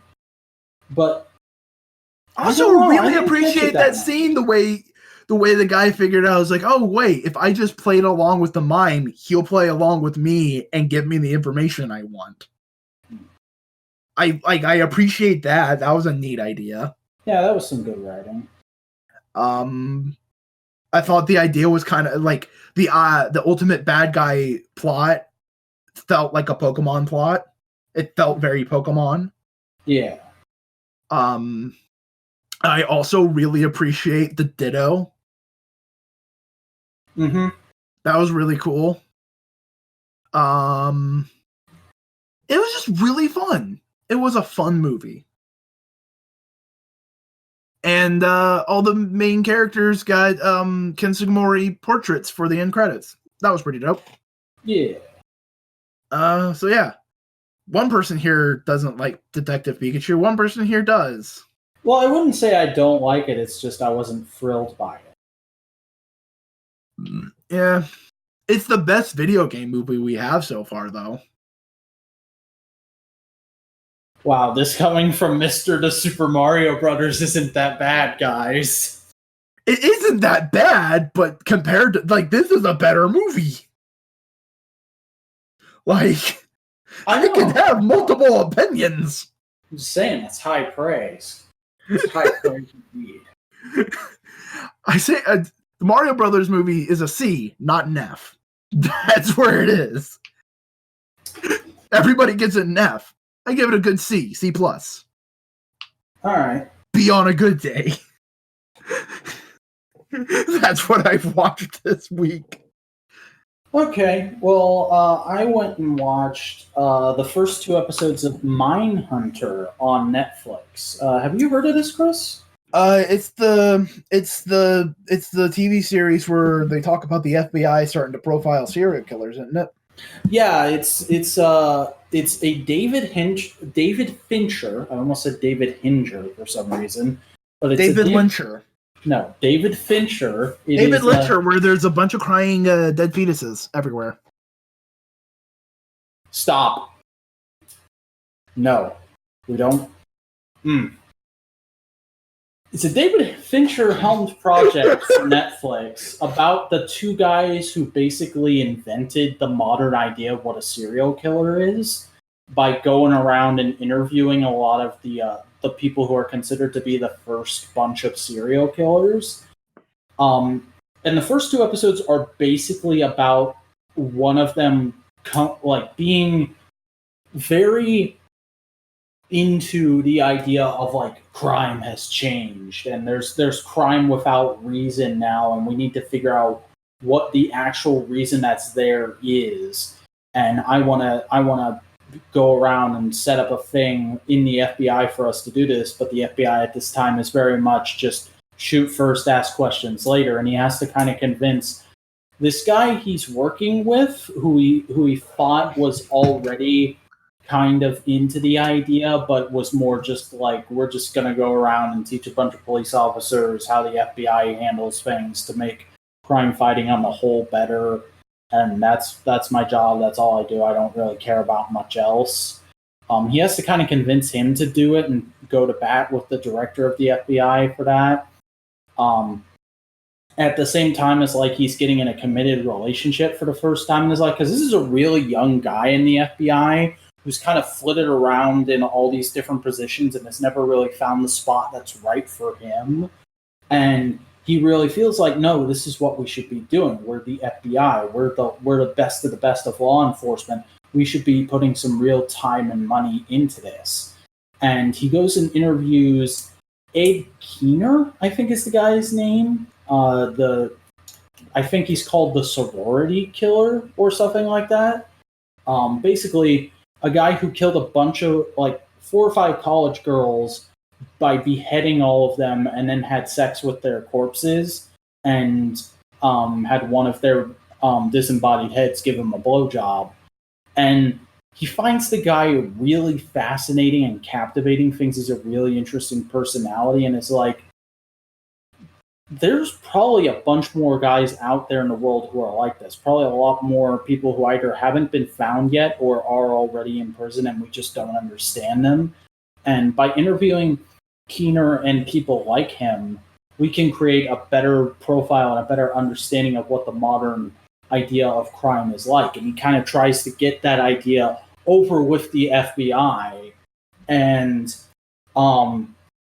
his colleague has to go to bat for him at the end of the second episode and is like, look, I know this guy doesn't exactly have the best track record. I know he's been kind of a start and quit guy for his entire career, but look, he's got a really good idea here. We need to try and focus on this. For the entire first episode and a half, telling him, dude, you need to shut up and just do your job. Why are you talking to this Keener guy? Come play golf with me on the weekends. It's going to give you a much clearer mind, make doing your job much easier. Quit trying to push things. It's not going to go well for you. And then at the last moment, when the head of the FBI is like, why the fuck were you talking to Keener? You shouldn't have done that. We're in trouble now, and I'm throwing you under the bus for it. You're fired. he goes to bat for him and is like, look, you got to understand, this guy's got an interesting idea here. I think we should follow through it. And the head of the FBI is like, all right, fine, but you report directly to me. You're only allowed to put a certain amount of your work week towards this project, and you can't tell anybody you're doing it. And I'm going to shove you in the basement, because if somebody above me finds out we're doing this, it's going to cause an internal investigation, and it could majorly screw things up. You guys need some really hard facts and good reports put together before we can take this to them. So this has to be done in complete secret. And it's really interesting. I thought it was very good. I'm not like a huge David Fincher guy, but what I've seen of his work I really like, and I would classify this in with that. This is definitely worth checking out if you like Fincher's other stuff or just this style of filmmaking. It's a very good period piece. I don't think it like milks the period too much. There is some popular music that's thrown in, but it always feels like appropriate. It's been a couple days since I've seen the first 2 episodes now, so I can't like name specific examples, but like they always end the episode by playing a song from that period, which is like late 60s, early 70s. And it always feels like, yeah, that's the perfect song to go with this moment in the story. And the best part, because it's Fincher, who is a filmmaker, the end of episodes never feel like the end of an episode of a TV show. It always feels like this is the end of this act of a movie. Like, I feel like I'm at the end of a second act of a 3-act movie, but there's like 20 episodes in the first season. And there's 2 seasons out now. So I'm really interested to see how the rest of it plays out. Neat. I'll be right back. I gotta turn some things off. Okay. I will take this opportunity to go pee. And we are at fucking an hour and 38 minutes in.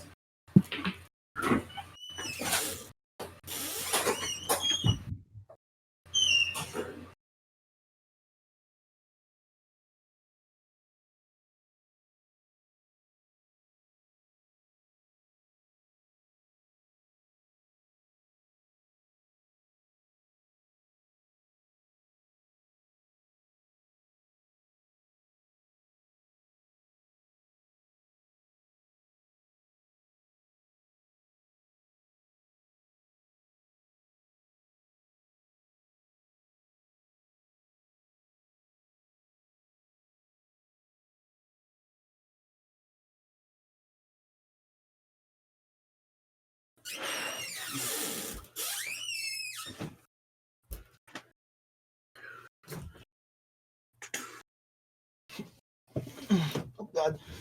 Oh God.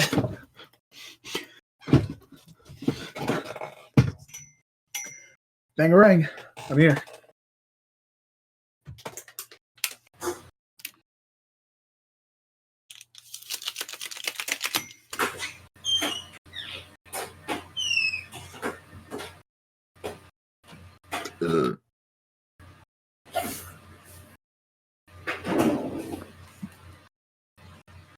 Are you back yet?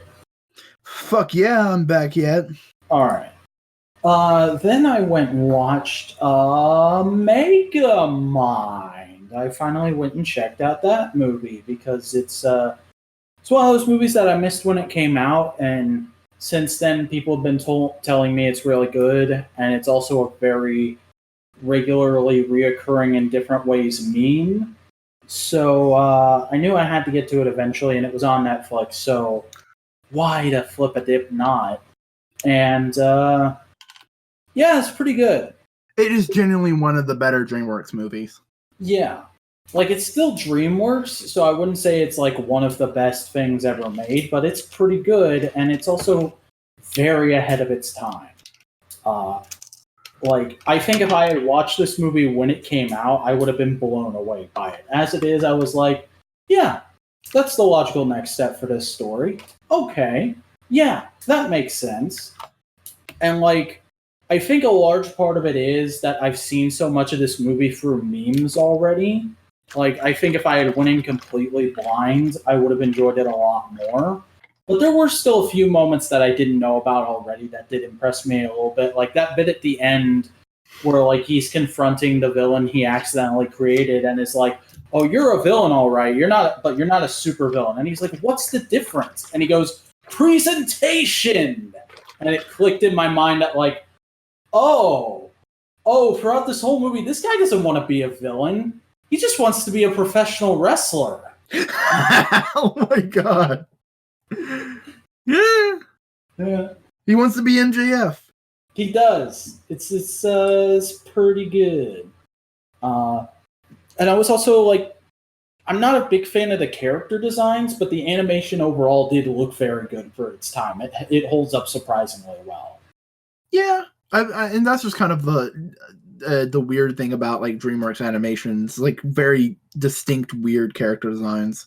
Yeah, like it's weird. Netflix, fucking think. What is the name? What is the Disney one? Pixar? Yes, thank you. Pixar has like great fucking A+ universal appeal character designs, but after like 5 to 8 years, the animation looks like ass. Megamon or DreamWorks has really weird, wonky character designs at first glance, but the animation usually holds up a lot longer. Like, only just now have I like started to think Shrek 1 and 2 look kind of janky.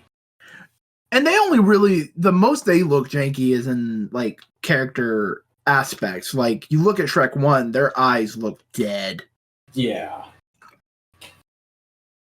Also, you know why Laura Farquaad is Laura Farquaad, what? Right?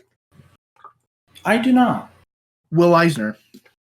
Ah. Will Eisner pissed off Jeffrey Katzenberg so much that they made the villain of Shrek 1 a dickbad who takes advantage of fairy tales, a short little guy called Fuckwad.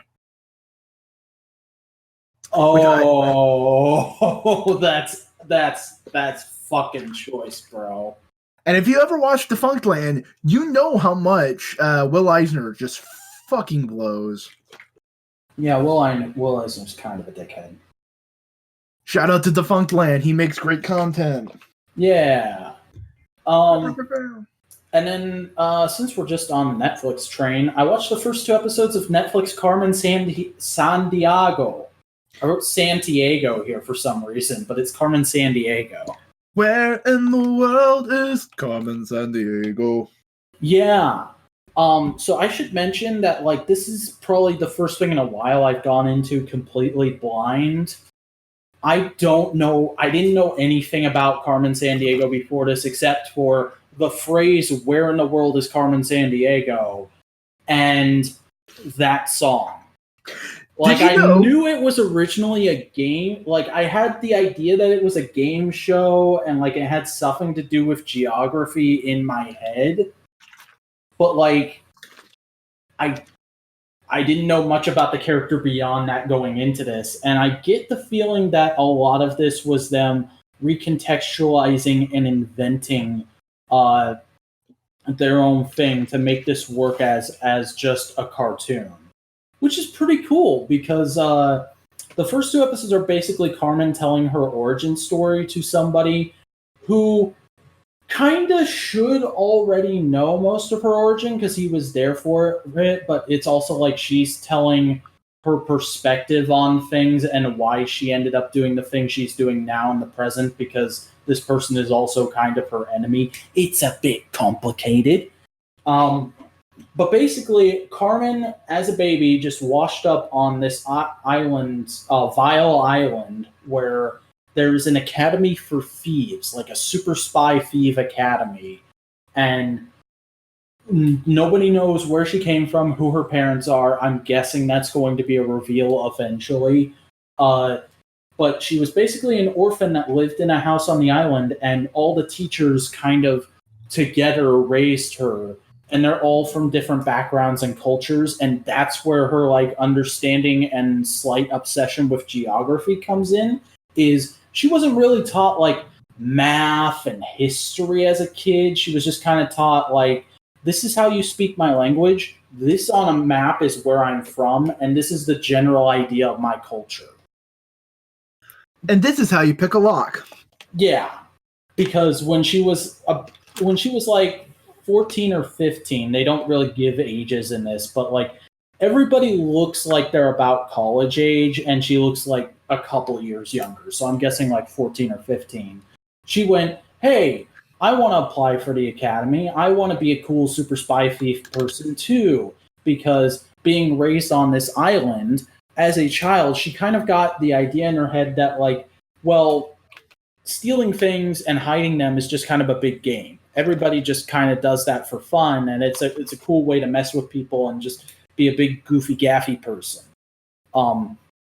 So she goes and goes through this academy, and slowly figures out that like no, stealing is actually a bad, and all the people who raised her are kind of like evil dickheads, and this is actually sort of a evil organization bent on controlling the entire world through stealing shit. And maybe I should go escape and be like a Robin Hood and try and put stuff that they've stolen back in the right place, but then also steal what I need to in order to survive. And she meets this hacker kid who hacks into the like security system of the island and has no idea what he's hacking into. He's just like this kid who's part of a group that is an analogy for Anonymous. Like they're called the White Hat Hackers. And he's just like, he hacks this cell phone she has that's like a super secret spy encrypted cell phone. And she picks up and she's like, "Who is this?" And he goes, "I don't know. I was hoping you could tell me. I've been decrypting like 5 different layers of firewalls for 2 days now. I was just curious as to what was on the other side." And so they become best friends, and she kind of becomes like his guy or her guy in the chair, that trope. And then she tries to escape when all the other students who did pass their exams, she doesn't because of stuff. They go on their first mission after having been told, like, because I think initially when you're brought into the academy that you're told that it's like some kind of like very extreme, exclusive, expensive, utter EX words shipping company, and that they're all being trained to be operatives for it. And then when they graduate, it's like, all right, now that you passed all the tests, it's time for you to know the true purpose, that we're actually big dumb acronym for evil organization, and you're all going to be super spy thieves now, or you can have your memories erased and sent back to your normal boring lives of being juvenile delinquents. And they're all like, "I guess we'll be evil now. Okay." So they all go on their first mission, and she like stows away on that. And that leads into the framing device in the present, which is that she steals something from a French museum, and there's like this sort of bumbling French inspector detective guy trying to catch her, and she escapes onto a train and meets up with one of the people from her class who has been sent to kill her, I think, but I don't think they actually say that because it's a kid's show. And he kind of gets into a stalemate with her, and then she explains her backstory, and causality loops happen, and then she beats him up and escapes. And yeah, it was pretty cool. I dug it. I don't know when I'll get back to it, but it's definitely something I do want to watch more of. It kind of reminded me of the flavor of Kim Possible, but with a much more like stylistic animation to it. Like it doesn't look like just a cartoon. It has this very sort of chalky, sketchy look to its animation and character designs that I really dug. Neat. Yeah, so I'd say check it out if you haven't already. Neat beats. Then I watched BoJack season 5, episodes 7 through 10. Lots of interesting stuff happening there. A lot of arcs and things that have been seeded for like seasons upon seasons now are starting to come to a head in a really interesting way, where the two main characters are kind of having a big confrontation. over some not okay shit BoJack has done in his past, but he's just kind of had to live with. And there's this really great scene in episode 10 where he's talking to the other main character and is like, I feel like I am the biggest victim of my crimes because I've had to live with the guilt of doing all of this shit, and I feel terrible, and all I can do is drink and take pills and just try and get through life, because for some reason I've just never been found out, and I don't have the guts to turn myself in, and life is just a terrible shithole. And she kind of fires back at him like, oh, really? You're the biggest victim of your crimes. Really? You, of all people, when you're the guy who was on a show with a bunch of child stars, and then years later, one of those child stars came to you asking for help to get sober, and you had sex with her, and then went on a month-long bender, which she overdosed and died at the end of. Really? You're the biggest crime. And it's like, oof, oof, oof. Really does a good job at playing into the whole sort of undercurrent of this season, where it's playing into very much that current events Hollywood scandal cycle thing that's going on, which has always kind of been a thing in this show, but because this is the season where that's an actual like hot button issue news topic, it feels much more prevalent. And I wouldn't be surprised if they like rush the story a little bit to be like, oh shit, the it's topical now. We have to really get to the point. But it still feels very good and very earned. So I dug it quite a bit. That's good. 2 episodes left in the season, so we'll probably talk about those in another couple weeks or so. Yeah, BoJack always feels like the kind of thing of, if it was any other time in my life, I'd really enjoy it. But I am just not in that mood right now to watch something that dark and depressing. Yeah. Then I watched the first episode of Monty Python's Flying Circus, because I'd never actually seen an episode of that. I've seen like clips and stuff like everyone has, but I've never actually sat down and tried to watch it. And I saw it was on Netflix. So one night when I was having dinner, I was like, all right, let's put on the first episode, see what it's actually like. Holy shit, this is the living embodiment of insanity. Yeah, tends to happen.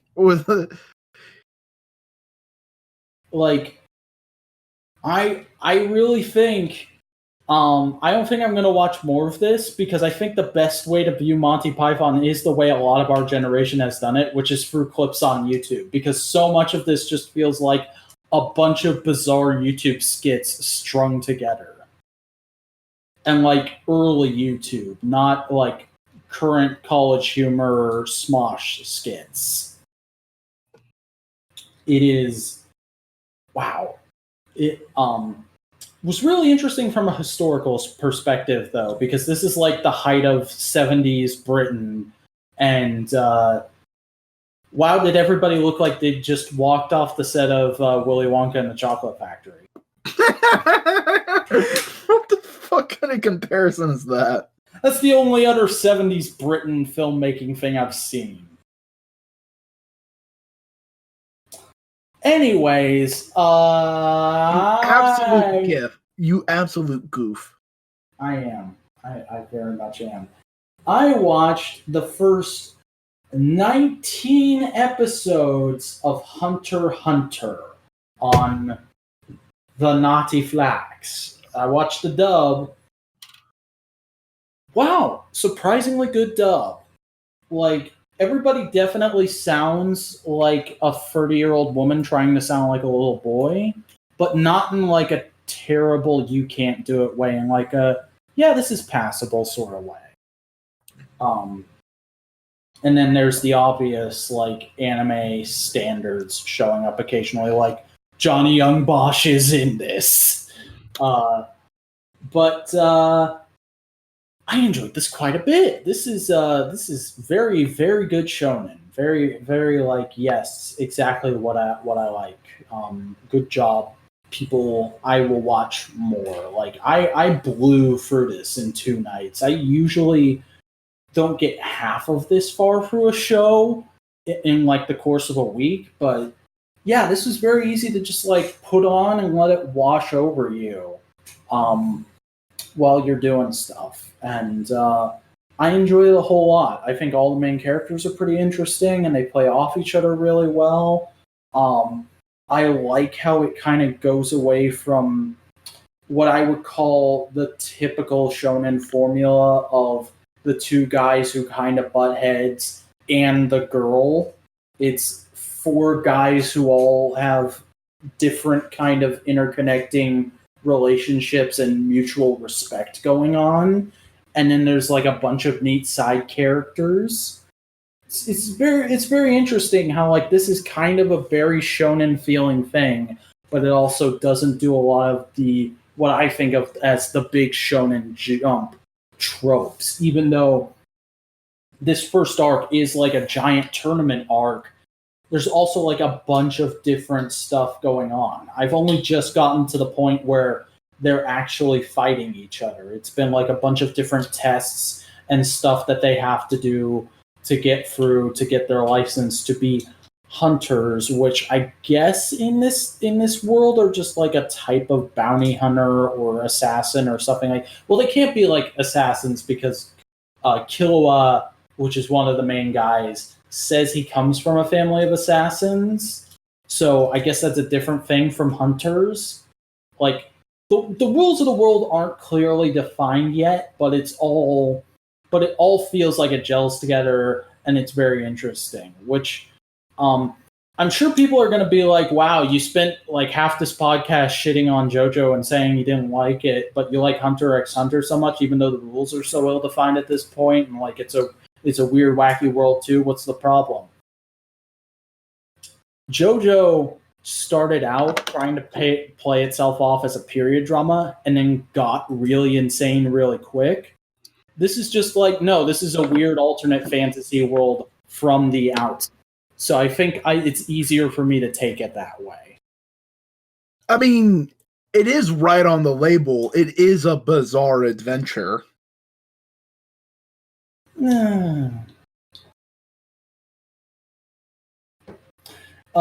So I watched this week's episode of Straight Up Steve Austin. He had Sal Okano from some fucking comedy show. It's got funny in the net, or what is it? Impractical Jokers. He's from that show. I have no idea who the fuck he is, but I enjoyed this episode quite a bit because Sal Okano is actually a wrestling fan. So they did a lot of wrestling-oriented stuff. Like, it starts off with them getting the obvious money shot, this is for the commercial of advertising this episode thing. They did that right away, where Stone Cold picks him up from the airport in this, like, Jeep-looking car, and they're just talking or whatever, and Sal's like, yeah, this car's really cool. I love this Jeep you've got here. This is, like, exactly the kind of ride I've always wanted. And Stone Cold just says something like, yeah, check this out. And he drives off the road into this Los Angeles canal that's completely filled with water and flips a switch on the car, and it turns out the car can just become a boat. Like, Stone Cold is just driving a mask vehicle randomly, and that was really cool. And he reveals, like, it's called a Panther water car. There were only, like, 500 of them ever made. And I think the one he's driving there is called number 12. And it also, like, it felt really cool and natural because it's all filmed on GoPros that are attached to the windshield. So, like, it never felt like, oh, the car's being radio controlled and they're following. It never felt like a show. It felt like Stone Cold is actually driving this car, even though this portion of the canal was probably closed off for filming this scene. It did actually feel like he was the one piloting the vehicle and he was in total control. And he went on and interviewed the guy about Impractical Jokers for a little bit and his career in general. And then they went off and went to a wrestling school, and he basically taught the guy the basics of wrestling. He was like, here's how you lock up, here's how you take a bump. Also, I'm old as fuck, so I don't really need that Intercontinental title I kept. And he tells that whole story. So here, you can have it. And he just gives the guy his Intercontinental title, which was like the coolest bro uncle move I've ever seen Stone Cold do. And I was like, wow, I have never been so envious of a random motherfucker I've never heard of before. Too bad that car wasn't number 316. Yeah, that would have been great. But I thought it was just really interesting seeing Stone Cold like actually get in the ring and talk about wrestling as an art as opposed to just like his career. Because he showed when he was showing the guy how to take a bump, he is like the guy was like, oh yeah, I'm ready to take a bump. I've always wanted to try it. I'm going to take a bump. And he's like, now you say that, but that's what everybody says. And then they take that first bump, and a lot of the time somebody's reaction is, wow, I'm allergic to the mat. So be careful, man. And that was kind of a funny little moment. Then they went to just a random close by bar and drank some Stone Cold IPA, or Broken Skull Ranch IPA, I should say. That's what it's called. And then they did a beer bash, and it was a cool hoopy time. I also watched this week's episode of Ms. and Mrs., which was extremely good. Probably one of the best episodes of this show so far. Because what happens in the episode is Maurice's side of the family from Quebec comes, and almost none of them speak English. So Mike spends the entire episode like just completely in the dark as to what is going on, but he's trying to entertain all his little nieces and nephews and stuff. So he goes and plays Street Fighter with them and completely whoops all of their asses at Street Fighter and gets way too into the fact that he's better at the game than all of them. And then he goes to film SmackDown, and he goes on Up, Up, Down, Down, and I assume you keep up with Up, Up, Down, Down, right? I keep up with every once in a while. Okay. Well, him and Xavier basically have this big Street Fighter rivalry. That is the game they always play together, and they always bet something that Miz owns. So, like, they bet all of his replica belts and stuff, and at this point, Miz is almost out of stuff, so, like, stuff that Xavier actually wants. So Xavier was like, give me your MLB MVP trophy thing. I want that. And he's like, no, that's one of a kind. I'm not going to bet that. And so Xavier goes, okay, bet Maurice's Divas Championship. And in classic sitcom idiot dad move, Miz does actually do it because he's like, this will be the time I actually beat Xavier. I can do this if it's not something of mine that's on the line, if this affects another person. And he loses Maurice's Divas Championship. And it's a great comedic beat. Like he goes like, yeah, I'm gonna do it. I'm gonna be able to beat him this time. And then it just smash cuts to he's lost and he's walking out of the room pissed off and swearing. It's really funny. So he goes back to the house and he has to like sneak Maurice's Divas Championship into his luggage because of course he doesn't want her to notice and flip out on him. And then he goes back to SmackDown the next week. After one of his nieces has like made him new wrestling shoes because there was a thing where when all the relatives first got there, Maurice tells him to like throw his wrestling shoes away because they're really stinky and like he's been wearing them forever. So his niece goes and makes him a new pair and like they're insanely bedazzled. Like there's not a surface of them that's not covered in like some kind of phony jewel. And he's like, thanks, I'll definitely wear these. And Maurice is looking at him like, you're gonna fucking wear those. You're gonna fucking wear those because next week at SmackDown, we're bringing my family and they're gonna be in the audience. So you've got to wear them. So he goes back with the DBS Championship and he walks up to Xavier and he's like, double or nothing, please. And Xavier's like, what are you just a glutton for punishment? Well, like Tyler Breeze, because this is when he was still on the main roster. Tyler Breeze is sitting next to him, just like being a hype man, just like, you've got no chance, Miz. What is wrong with you? And so they played a match, and Miz loses again and has to hand the belt over to him. Like, and he does it like, that was the bet, is like, either I get to keep this belt or I'll give it to you like it's a proper wrestling win and raise your arm and everything. So he does that, and he's like skulking around backstage, just trying not to run into Maurice or have to look her in the eye. And then he goes on and puts on the goofy wrestling shoes. And there's this great sequence where he's like getting them laced up and everything. And like Daniel Bryan walks by and just looks down at him, says no comment, and keeps walking. And then Kofi comes by and starts teasing him like, "Oh man, those are really cool. I'm really into those. I want a pair."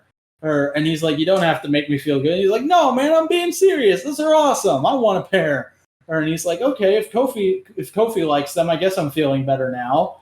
And then he goes up to like everyone else on his way to gorilla position and is like, "What do you think of my new shoes? Do you like them? What do you think?" It's just hilarious, the montage of people they get. And because his match is part of mixed match challenge, I always have trouble saying that.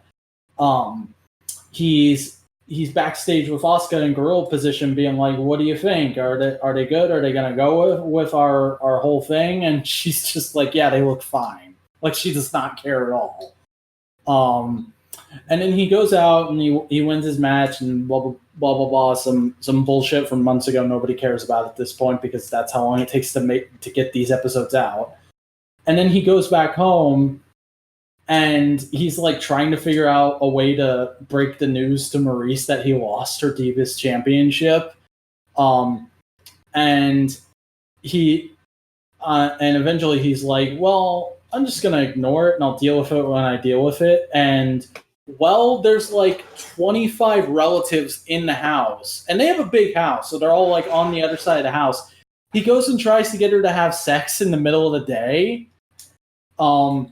And she's like, "Okay, just let me go change into something more comfortable." And he like takes off his clothes and gets under the covers. And she walks out with her belt on. And he's like, "Where the fuck did you get that? Where the fuck did you think I got it? Xavier Woods?" "Yeah, it's on loan from Xavier Woods right now. Here's how it will become ours. You're going to let all the kids beat you at Street Fighter." And he's just like horribly depressed as he lets all these kids beat him at a video game. And it's like, yes, this is exactly the kind of comedy. This is like classic 90s TGIF sitcom comedy. This is what this show should be going for at all times. I love it. Perfect. Beautiful. Mm-hmm. And that was everything I watched this week. So, Chris, what did you read? I read issue 2 of Usagi Yojimbo, where he's going on about how he finally found his OG master, but he's still telling the story. And he hasn't revealed why he's a Ronin right now. So it's really cool. It's amazing to me how a comic so old still feels so fresh. You know? It's interesting to me. But yeah, I didn't read a shit ton this week. So that's about it. But I'm still hype about the new X-Men Jonathan Hickman stuff. It's fantastic. I just want to bring that up because it's so good. Yeah. I read a kind of old Marvel trade called Iron Man: The Dragon Seed Saga. This was really interesting because this is shortly before the War Machine origin that we've reviewed before. And the story is basically Tony's back is all fucked up and he can't move his body without the assistance of the Iron Man armor, or basically Iron Man tech at this point. So he's going to communist China to see a doctor who can possibly fix his back and make it so he can move his limbs again. And while he's doing that, Rhodey is masquerading as Iron Man because part of his deal with China is they will let him see this doctor and get his back fixed if he will loan Iron Man to the Chinese military to help them out with a thing. And he's like, okay, Rhodey, you can probably handle like whatever skirmish they've got going on. And it turns out the skirmish they've got going on is the Mandarin has taken over a third of China. And and he's not really the one pulling the strings. The thing pulling his strings is a race of alien dragons that Fin Fang Foom is a part of. This is where that comes from. This is where all of like Fin Fang Foom's backstory is revealed, and we find out that the Mandarin's rings are power sources for a spaceship that was piloted by dragons thousands of years ago that all took on human form and shaped Chinese society in the Marvel Universe. Because comics. Yeah. So that was pretty cool, getting to actually experience some of that stuff. It is written by John Byrne, though, and I don't dislike John Byrne, but good God, does his stuff get really wordy? Like that man he loves his scene descriptions. But art was pretty decent, and I thought it was a decent little story. If it wasn't for exactly how much this informs later stuff, I wouldn't say like it's a must check out. But it's definitely a pretty solid Iron Man story of its time. Then I read book number 12 in the Hollow series, The Undead Pool, which is all right. It was pretty good. Not exactly the best book in the series, but a pretty solid penultimate installment because the next book will be the last one. It does some nice like finally getting us to a certain point in character arcs kind of stuff where everybody's kind of getting ready to go their separate ways because it's kind of clear to everybody that there's not really much of a point that the main characters are like, yeah, we've all kind of grown apart. Maybe we shouldn't be working together too much longer. And then also the main character gets with a certain character that has been will they, won't they with her for a very long time in the series. I won't reveal who it is, but if you've read the first couple books, you can probably guess who. I'll say that much. Yeah, it's pretty solid. I'm looking forward to seeing how this series wraps up in the next one. And that's everything I read this week. So, Chris, what'd you play? Just more Gundam? Good Lord. Just so much more Gundam. You are officially down the rabbit hole. Oh yes, very much so. I am playing, like, there's a new event going on, and I've been trying to get the currency from it so I can buy some more Gundam parts and all that jazz. Let's see, I'm trying to remember what the Gundam is. I think it is... Oh, right, it is Gerbera Tetra. Which is this beefy boy. Hold on. Boop. Save. Boop. Save. Boom. There you go. I'm sending it to you. Which to get the currency to buy the parts for this Gundam that I'm sending you right now. So I've been doing that and getting more parts for it to upgrade it into cooler ways. So, yeah, Gundam. Oh, yeah, that is a good, big, beefy Zaku-looking boy. Yeah. It's AGX 04. Nice. Well, I played a good bit more of that there Pokemon Emerald version. I've now got my second gym badge, and I just finished up all the initial stuff you do in Steelport. Had my first few encounters with Team Aqua. Not seen any Team Magma quite yet, so I'm interested to see where exactly they come in, because it's been a few years since I've played this game, so I don't remember all the exact story beats. But I'm having a good time. I'm basically doing that thing where I'm using my starter to steamroll through the whole game, but I'm also, instead of just doing that, I have I'm training up a single Pokemon at each point, where it's like I'll have one Pokemon that I start. I'm doing that thing where I have one Pokemon that I start with, and then that Pokemon gets sent out, and then I immediately switch to my starter and actually beat the Pokemon I'm fighting with my starter. But then half of the XP goes to the Pokemon I started with. I'm doing that so I can level up and evolve a bunch of Pokemon and like get all the evolutions registered in my Pokedex. And then I also have an HM slave in my party. That's basically how I'm playing. It's a pretty typical playstyle. Yeah. Like, I know people tend to think like you should go for the balanced team, or you should be doing like the Nuzlocke thing or something like that. But honestly, like, I'm just playing for the game to play for the game again. So this is all I want to do. And like, I have my specific favorites from Hoenn that I am excited to catch, and I've got one or two of them so far, but not too big on like engineering a perfect team, because that takes work and grinding. And like, honestly, there's no real reason to do that when we all know that the starters are specifically designed for a kid to be able to just steamroll through the whole game with only their starter.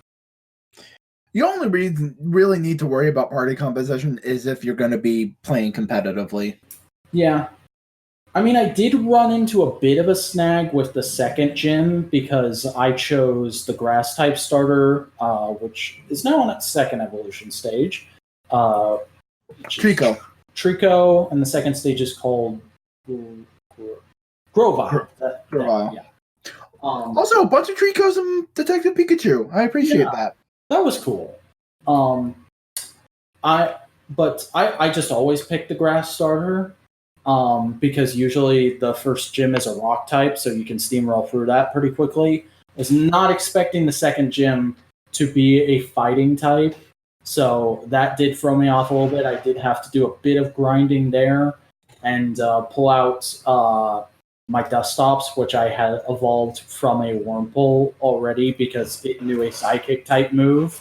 So it was kind of my ringer of like, if the starter can't get me through the gym battle, I throw out Dustops and just start spamming, I think, Confusion it was. But I did get through that after like just a bit of grinding. So not too hard, and just having a good bit of fun. Like, I've always thought this is one of the more interesting games because it has a bit more complexity besides just fight your rival occasionally and work for the gyms and catch Pokemon. You say that, and it makes me really think that you would really enjoy the 5th gen. Yeah, Gen 5, I always wanted to play. My first wave of being into Pokemon was still going on when that came out, but I just never got around to buying the games. So eventually I'll probably play them. Mainly because it like actually does more things. Like, the gym leaders are actually part of the climax, and you interact with them more than just fight them. Well, that's neat. I mean, my favorite character design in the entire Pokemon franchise does come from that gen, so I do want to play it at some point. It's a good gen. I really appreciate it. Since I've said that, I should probably just go ahead and say it's Rosa. Rosa is my favorite human character design in all of Pokemon. I just think it's choice. I can't remember her. What does she look like? She's Visor Girl.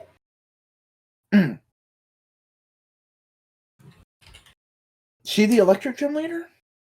No, she's a trainer. Okay, hold on. Let me Google her real quick. I'm grabbing a pic real quick. I'll send it to you. Okay. Let me be lazy. Her. I thought you were talking about auxiliary character, not protag. Well, I think there's probably some good auxiliary characters in Gen 5 too, but she's just my favorite character design overall.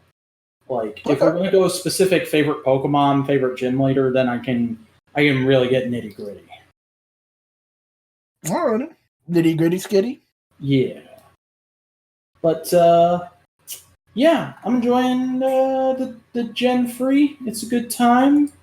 And Chris, I think we're at the end of the podcast. So why don't you tell everybody who you are, what you do, and where they can find it? I am Chris Boingo Writer Gaston. You can find me on YouTube at Boingo Writer. I do video editorials, that kind of jazz. I'm on Twitter, Boingo_Writer. I'm on Instagram, Boingo_Writer.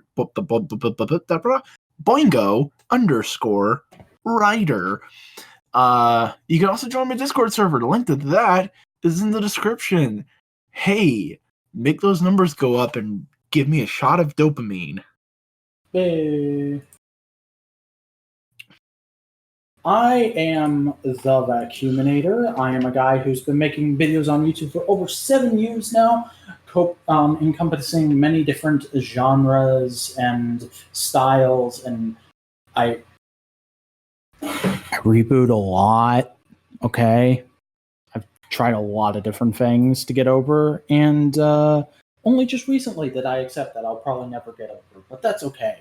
My channel's in reruns right now. You can check out some cool older content I've made that I'm now moving to the main channel because I do still like it for certain reasons and I want it to exist. Though, that being said, I did watch a few of the most recent re-uploads that have gone up, and there's some cringeworthy stuff in there. So hey, if you're looking for some cringecore that you haven't seen before, go check out youtube.com/thevacuuminator. If you want to keep up with me and what I'm doing as I'm doing it, follow me on Twitter at thevacuuminator and on Instagram also at thevacuuminator. But if you want to keep up with this podcast, well, hey, you can do that by hitting the subscribe button and subscribing to Modular Media for all of our podcasts as we put them out and make them happen. And you can download MP3s by going to the Google Drive link in the video description to listen to the show on the go if you don't have a YouTube Premium subscription. And you can follow us on Twitter for updates on the show as it's coming out and doing stuff and being cool. That's at The Modular Media. And you can subscribe to our subreddit, r/Modular Media. But for now, Chris and I are going to go, so we'll see you next time on Analytical Fanboys when we'll be discussing The Founder. What's that? That is a biopic about the guy who founded McDonald's. Oh. Yeah. So, talk about that later. Bye.